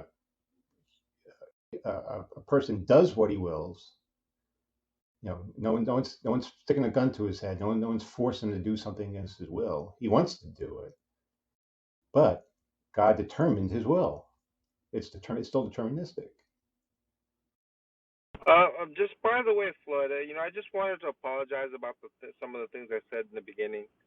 I thought you were coming at it from a very disingenuous. It was just a misunderstanding, maybe on my part, maybe the way you worded your language as well. So I take that back. Right. Thank you. I appreciate that. That's big of you. I appreciate that. All right. So yeah. So okay. So again, your issue with my term of God creating our sinful nature. Now, yeah. I think I think I kind of supported that well, but obviously you're still not convinced. I see you're still not convinced by that. So how about I turn to John Calvin's Institutes again, and I think I read this to you already. Yeah, I read this to you already, that he maintained by his providence not heaven and earth and inanimate creatures only, but also the counsels and wills of man are so governed as to move exactly in the course which he has destined. He is God here. Now, in the next chapter, this is John Calvin's Institutes of Christian Religion, Book 1, Chapter 17, Paragraph 5. He writes, "Thieves and murderers and other evildoers are instruments of divine providence, being employed by the Lord himself to execute the judgments which he has resolved to inflict." So again, yeah. So in your analogy, you have the prisoner in prison, murderer here, and so according to John Calvin here in his Institutes, this murderer are instruments of divine providence being employed by the Lord himself to execute the judgments which he has resolved to inflict. Right. Not Right. only judgment, though, also mercy, just to let you know. It's not just judgment. But with respects to the evil being the instrument of God's purposes, certainly I agree definitely with that.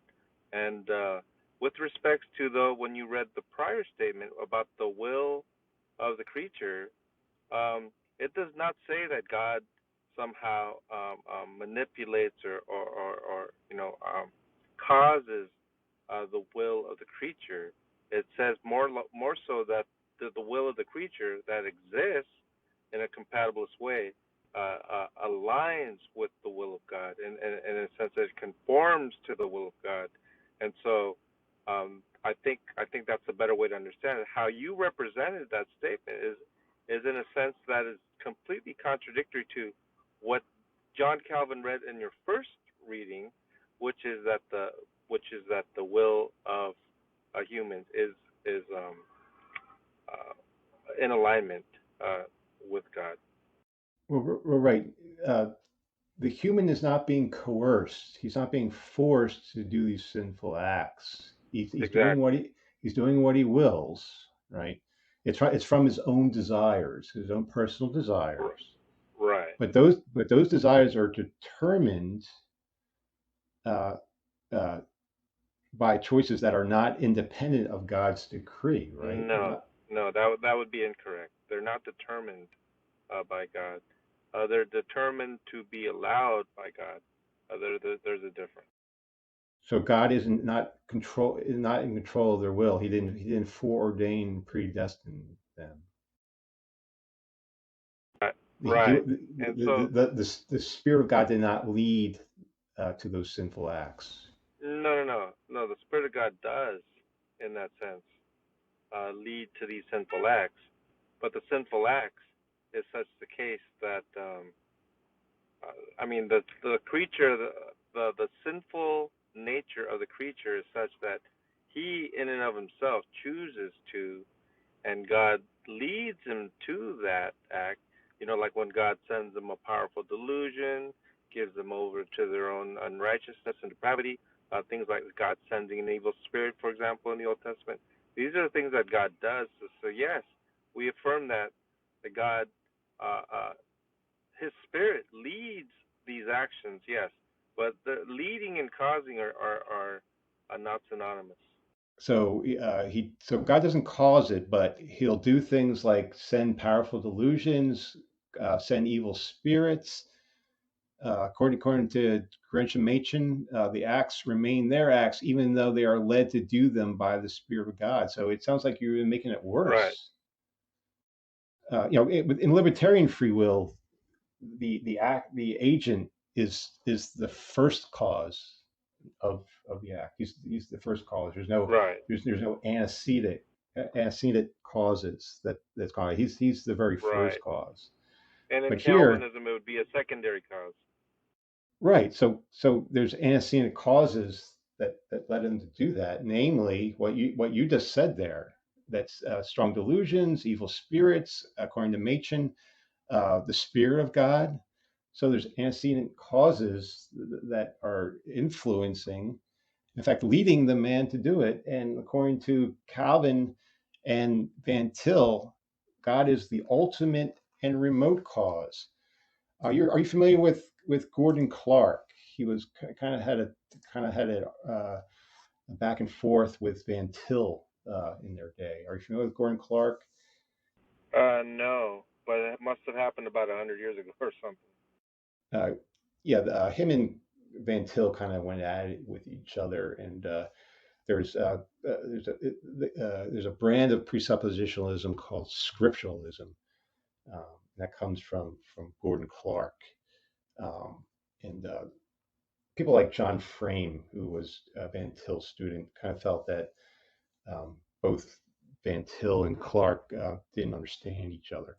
But let me read you what Gordon Clark says. He says, "Let it be unequivocally said that this view certainly makes the God the cause of sin. God is the sole ultimate cause of everything. There is absolutely nothing independent of him. He alone is the eternal being. He alone is omnipotent. He alone is sovereign. Not only is Satan his creature, but every detail of history that was eternally in his plan before the world began, he willed that it should come to pass. The men Did and you the notice angels." the language there? That he willed it to come to pass. That's a very important statement. I don't think many people understand what that means. That represents permission. But also he's the sole ultimate cause of everything. There is absolutely nothing independent of him. I'm just, a lot of people take the phrase "come to pass" out, and when you do, it has a certain understanding that God decrees evil, right? No, God does not decree evil. God decrees that evil come to pass. There's a big difference in those two statements. Can you explain that to me? Isn't God creating the Do you think humans they're and thus in their synonymous? nature? Do you think the statement "God decrees evil" and "God decrees evil to come to pass" are synonymous? I mean, you're implying that God is just creating people with libertarian free will, and that He just permits them to do what they will, independent No, of it's God's not that. decree. No, it's not the case that I believe in libertarian free will.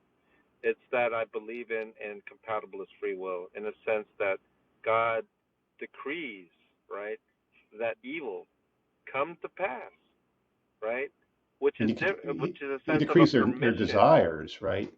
And not only decreases He desires, but He allows also he allows sends. the evil desires of the creature to be done. In other words, and so he decrees that permission, and so it's different that he causes the creature to sin. There's completely and that's the fundamental misunderstanding by a lot of people, that God decrees evil. He does So, not. He decrees so, you- evil so, to you come to pass. so you're saying man's acts are independent of God's will to do them? No, they are not You see, independent yeah, of see, God's there's the free will. contradiction right there. There's the Hmm. contradiction right there. That's what I'm pointing out. Let me keep on reading Gordon Clark. The men and angels predestined to eternal life, and those foreordained to everlasting death are particularly and unchangeably designed. Oh, where have we heard that before? I think we've heard that in Westminster Confession of Faith. And a number is so certain and definite that it cannot be either increased or diminished. Oh, I think this sounds familiar, doesn't it? Election and reprobation Right. are equally ultimate. Ooh, that's a dirty word right there, isn't it? Equally ultimate. God determined that Christ should die. He determined as well that Judas should betray him. There was never a remotest possibility that something different could have happened. So Right. And that's what I was often God taught. determined Christ should die, and He also determined as well that Judas should betray him. Right. That's Now, a discussion I have with Jack all the time, in the sense that it couldn't have determined. happened any other way. Right. He determined it, not permitted it. I think that this is where the Right. contradiction, I think, lies in Calvinism Well, right I mean, here. that's where the contention is all the time. I mean, I've dealt with this many times, sometimes for hours, and it seems that there's the fundamental. I mean, listen, we've been talking a while. The fundamental thing is that you believe that God decrees evil, or as I understand that God decrees evil to come to pass. You consider it synonymous, and I consider it different. That is the fundamental, the core of disagreement. Yeah, and I don't see how your view is logically possible. I think it's contradictory. And there's a reason why all these confessions explicitly mention, when it comes to decree, about things coming to pass. Yeah, It's extremely important that that phrase is used there every single time, because without it, it takes on a completely different meaning. That God decrees these things. God yeah, decrees evil. He does not Could decree you evil. yeah. could you Actually, describe could you describe just briefly what it means for something to come to pass? Because to my ear, it just seems as though that means to come to pass means to happen or to occur. So I don't quite To understand. let occur. To let occur. To let occur? To let That would occur. be correct. But their will is not independent. That occur. That implies that it's like going in a certain direction and you just like are hands off and then it happens. Is that what you're saying? I never Yeah, to got that. let I occur. could never understand yeah. what I mean, what the And distinction. we've had Daniel, you and I have had discussions for hours on this Yeah, very we've had topic that Floyd hours is of discussions on on this. this exact topic that Floyd is Yeah, bringing up, right, Daniel? but it's like I'll grant that maybe I just don't get it. I don't get it. John Lee, are you familiar with Dr. Michael S. Horton? I've definitely heard of the name. Okay, yeah. I'm going to read something from him, and he's going to agree with you. But this statement I'm going to read to you is actually going to support your case. But in reading it, you might see where the issue is and where the disagreement we're having is. Okay, and you're going to agree with this statement. But let's see where this goes. It says, often detractors define Reformed theology not according to what it actually teaches, which you're asserting, but according to where they think it logically leads. Even more tragically, some hyper-Calvinists follow the same course. Either way, Calvinism ends up being defined by extreme positions that does not in fact hold as scriptural. Scriptures set forth two guardrails here. On one hand, God worketh all things after the counsel of his will. That's Ephesians 1:11. I'm sure you're familiar with that. On the other hand, God does not in fact and cannot do evil. The challenge is to affirm what scripture teaches without venturing any further. We know from Scripture that both are true, but not how. Here, once again, we are faced with mystery, and the two guardrails that keep us from careening off the cliff is speculation.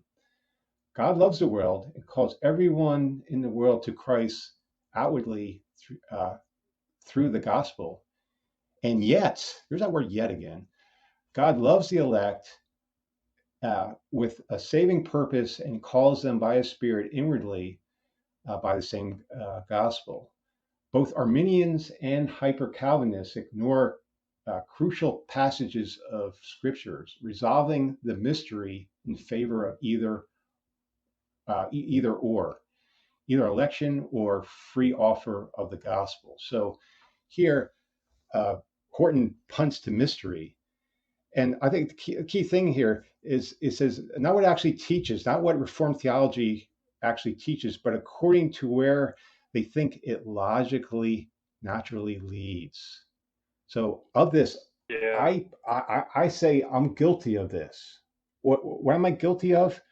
Where it logically leads. And where does Horton leave it? He leaves it as a mystery. Yeah, I would disagree with Horton in a sense. You thought I would agree. I certainly don't think it's mysterious at all. With respects to certain aspects like the incarnation and the Trinity, yeah, I could see mystery being appealed to there. But in Well, terms of this right here, this issue here, I don't think there's any mystery at all. Well, I think these two guardrails that he talks about, one being that God worketh all things in the counsel of his will, and on the other hand, he cannot do evil. I don't consider them guardrails.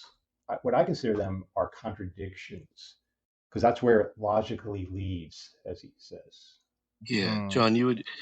John, it's no mystery that many conversations and just arrive at this very point, right? There's a reason why they arrive at this very point. It's not just a trivial part of your ideology. I mean, this is the nail in the coffin.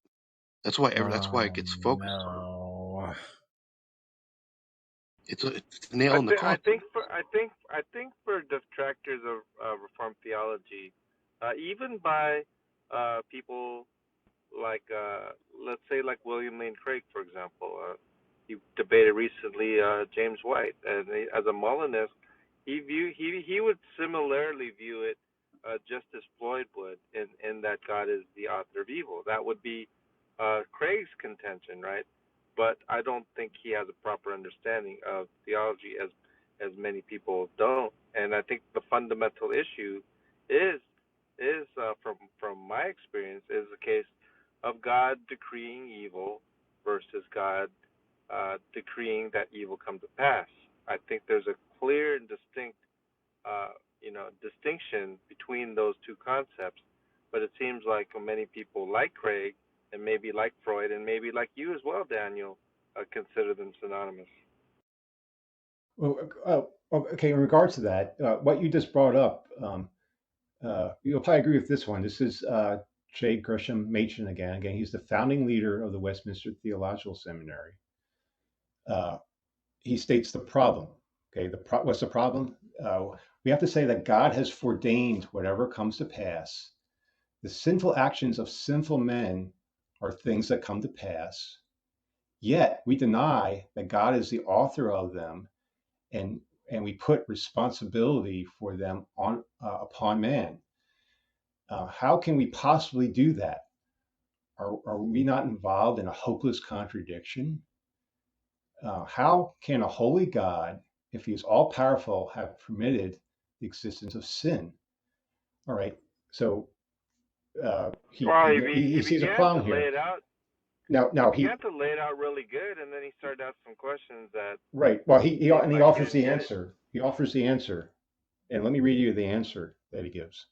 Okay, the answer is found in the fact that although God foreordains whatever comes to pass, he causes the bringing of those things to pass in widely different ways. He does not cause the bringing to pass of the actions of personal beings in the same way as the way in which he causes the bringing of pass of events in the physical world.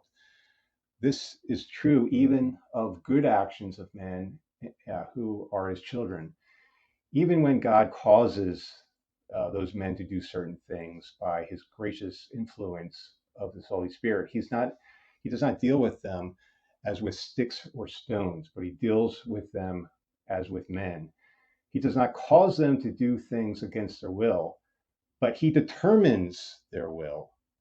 And their freedom as persons are fully preserved when they perform those acts. The acts remain their acts, even though they are led to do them by the Spirit of God. So again, this is compatibilism, right? Wow. Wow, right there is really and precisely articulate. Who is this guy? J. Gresham Machen, he's the founding leader of the Westminster Theological Seminary.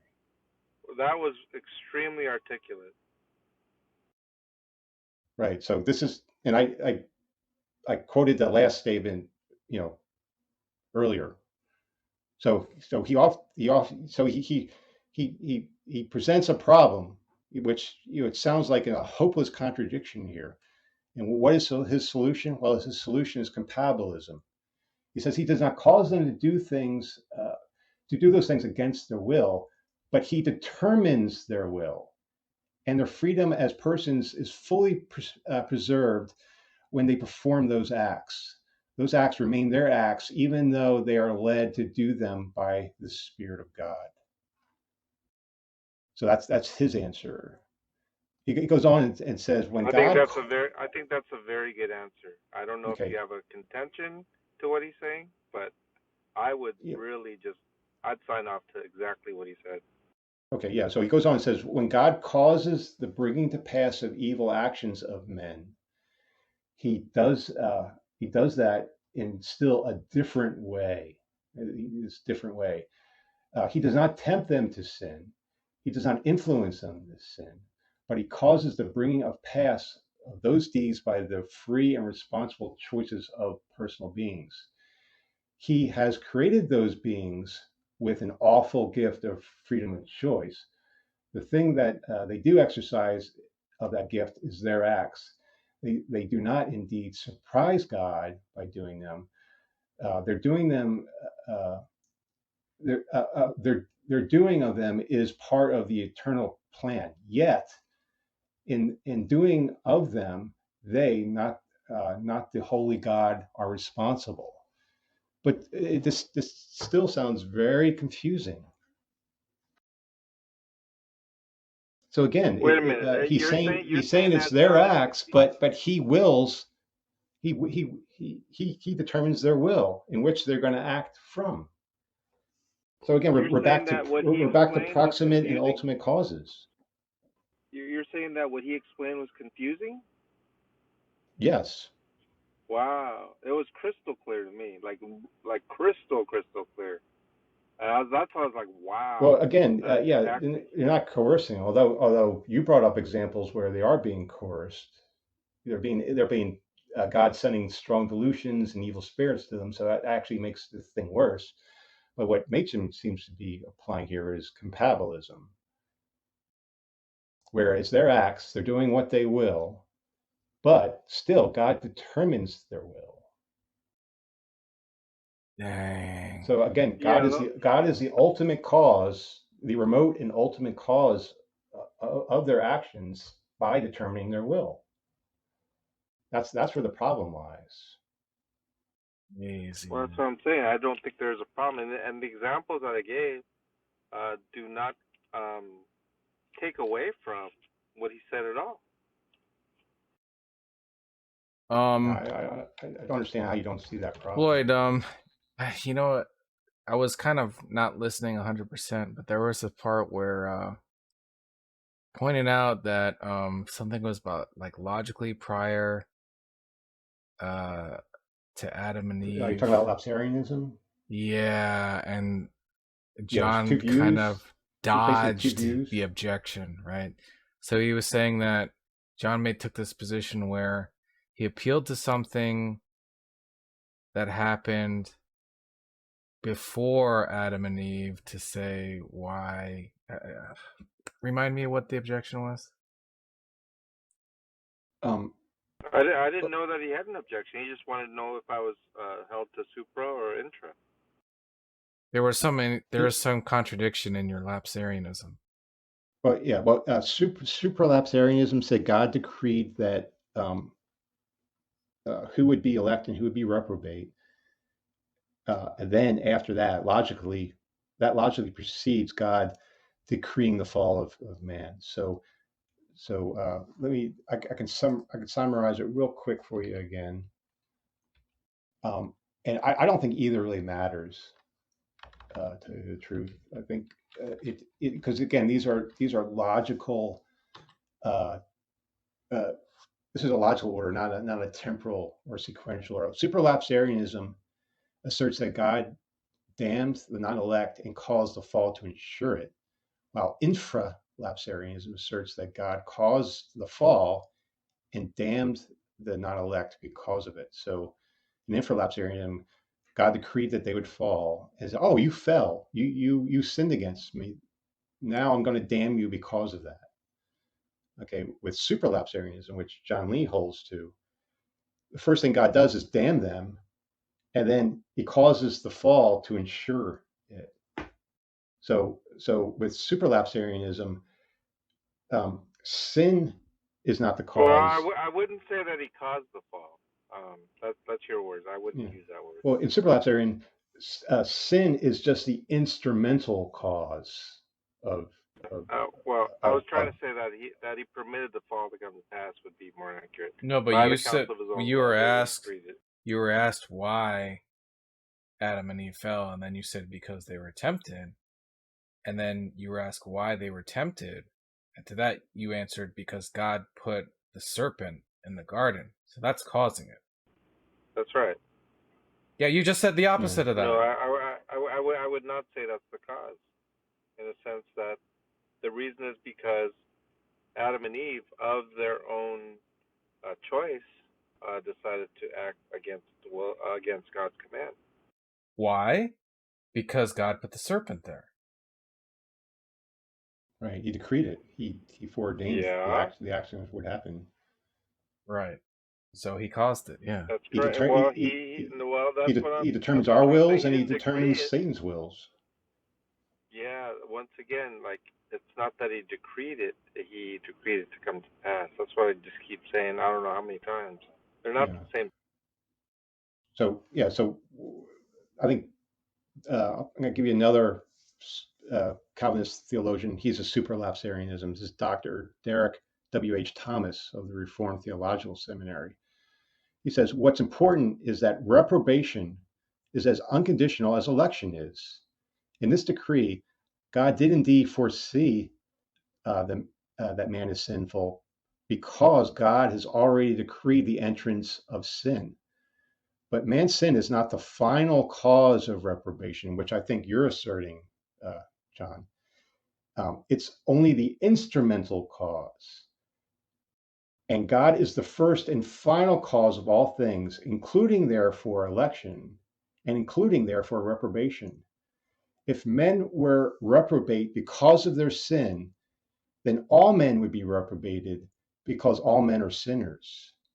So in other words, sin is only the means in which God condemns people. God is the final cause of all things, including sin and evil. That's the problem. Ah, man, Floyd, you're just picking them apart. So again, both election and reprobation are unconditional. I've never seen John Lee manhandled like this. Right. Yeah. So if sin, right, I would agree with that. Yeah. So if men are reprobated because of their sin, because of their sinful actions, all men would be reprobated. Why? Because all men are sinners. So it's not sin that is the ultimate cause of reprobation. God is the ultimate cause of reprobation. Oh, it's unconditional. Man. It's out of our control. I just have a personal question, Floyd. Yeah, you say that we're responsible for this. There's the contradiction. He's got to go to meta, I think. Dang. Yeah, I just have a personal question, Floyd. Do you teach like religion or something like that? You seem to be very knowledgeable about these things, far more than the average atheist. Um, I've not formally, no. I've I've So, I've studied so I've you just studied have it. it. I'm I don't know. I'm obsessive compulsive, something like that. So in other words, like specifically like Calvinist busting or something. Is this your A Calvinist, a bona passion or fide something, or Calvinist just buster. I don't know. I Wow. mean, Um, it just seems no. He just seems like he knows, like he um, has these quotes ready He's from gonna various answer you. Shut up. individuals. Yeah, he's gonna answer. yeah, I was raised Presbyterian, which is um, Well, I am a Oh, Presbyterian. the classic okay. mad at You're God. probably you're probably PCA, I assume. PCA, Um. that's Yeah, correct. right. Well, I PCA. Oh mean, my. I probably shouldn't say because someone's trying to Oh my dox God, me, he but just said. yeah. Anyway, Yeah, yeah, right. So it's a great conversation.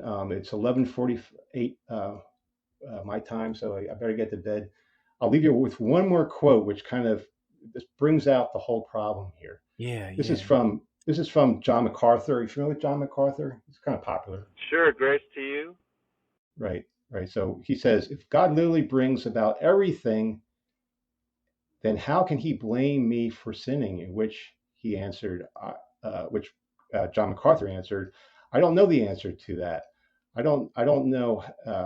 I don't know of anyone who knows the answer to that. So that kind of Wow. sums up the whole problem here. He actually said that. Yeah. That's a surprising statement, actually. So I'll leave it at that. That's been good. Yeah, I've been wanting to do this with a He Calvinist for he a long doesn't time. know how the Thank you, sinner's Floyd. responsible for their sin. That was an amazing statement. Well, Dang. again, Wait, God literally brings everything, yet he blames the person for sinning. Yet he brings about everything. That's where I think the contradiction lies. I didn't know that he held that. I mean, he made that statement. It's just very surprising to hear. Dang. Well, to sum up the problem, these are all words that Calvinist theologians use. They admit that their theology has a problem that leads to a mystery, insolvable, excruciating, that creates a tension and a secret where they confess ignorance. All those words are taken out of my quotes. Like Wow. for example, John Calvin is the one who confesses ignorance. R.C. Sproul is the one who says this is an excruciating problem. I noticed you didn't use the word paradox at all, though. A lot of people Well, use that word sometimes. and Machen used the word mystery, which I quoted. And so all these words here, again, I'll read it one more time. I guess I'll finish with this. Calvinist theologians admit that their theology has a problem that is a mystery, insolvable, excruciating, that creates a tension and a secret where they confess ignorance. So I'll leave it at that. This is your theology that you have to live with. So Damn. with Yeah, that, to me, I mean, I don't find too much tension in it.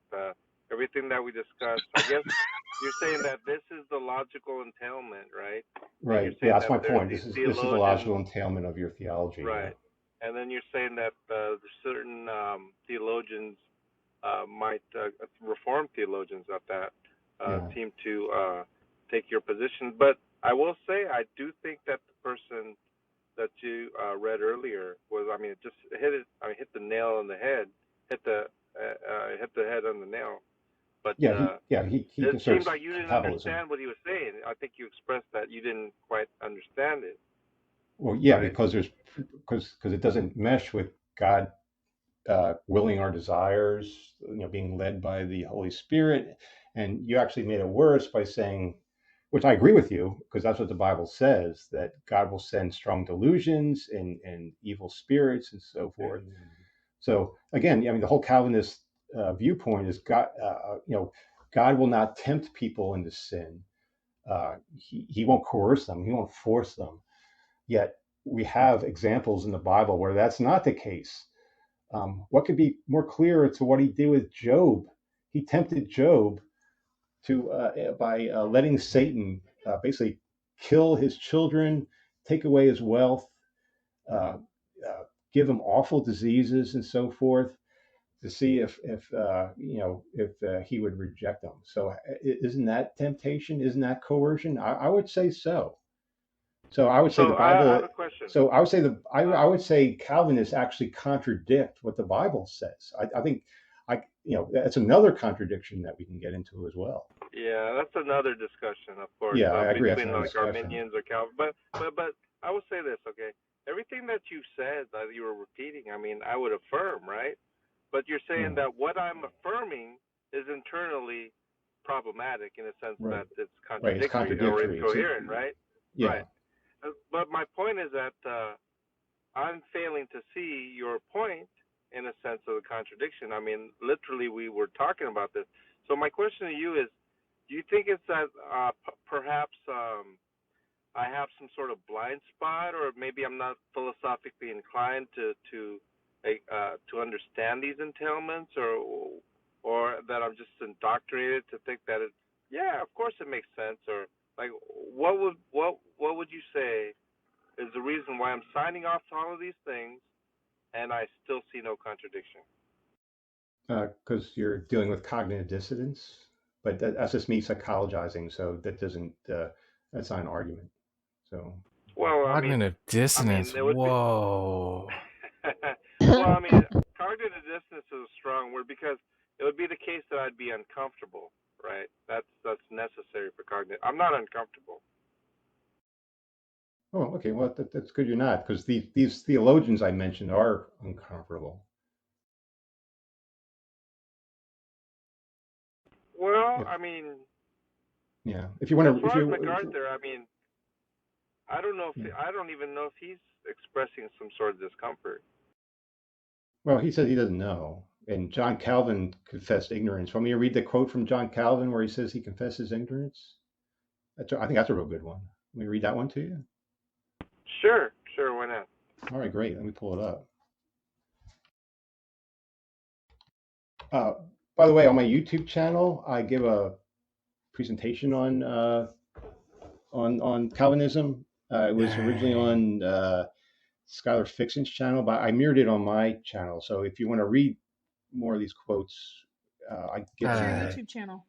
He's teaching John Lee about his own religion. Floyd FP. I'm sorry. Wait, Floyd, say it one more time. It's Floyd FP. Just Google Floyd FP, or just do a YouTube search on Floyd FP. All right, this is from John Calvin concerning the. John, he's at you and Floyd were at the Street Fighter Select screen, and he said, "I'm gonna beat you with your own character." Damn. Floyd, this was just surgical.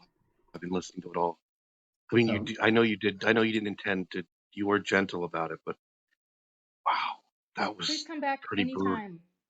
Floyd, all right, let's let him finish because he's trying to get out of here. This is John Calvin. It's from his concerning the eternal predestination of God. This is page 124. Again, it's got citations too, John. All these quotes are on my presentation I give.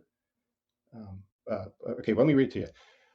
How it was ordained by the foreknowledge and decree of God what man's future was without God being implicated as associate in the fault as the author and approver of transgression is clearly a secret, so much excelling the insight of the human mind that I am not ashamed to confess ignorance.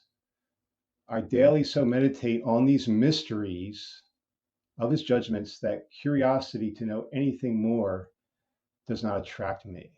So keywords there is confessing ignorance of these mysteries. Let me read it to you one more time. Sometimes I'm not clear when I read these quotes.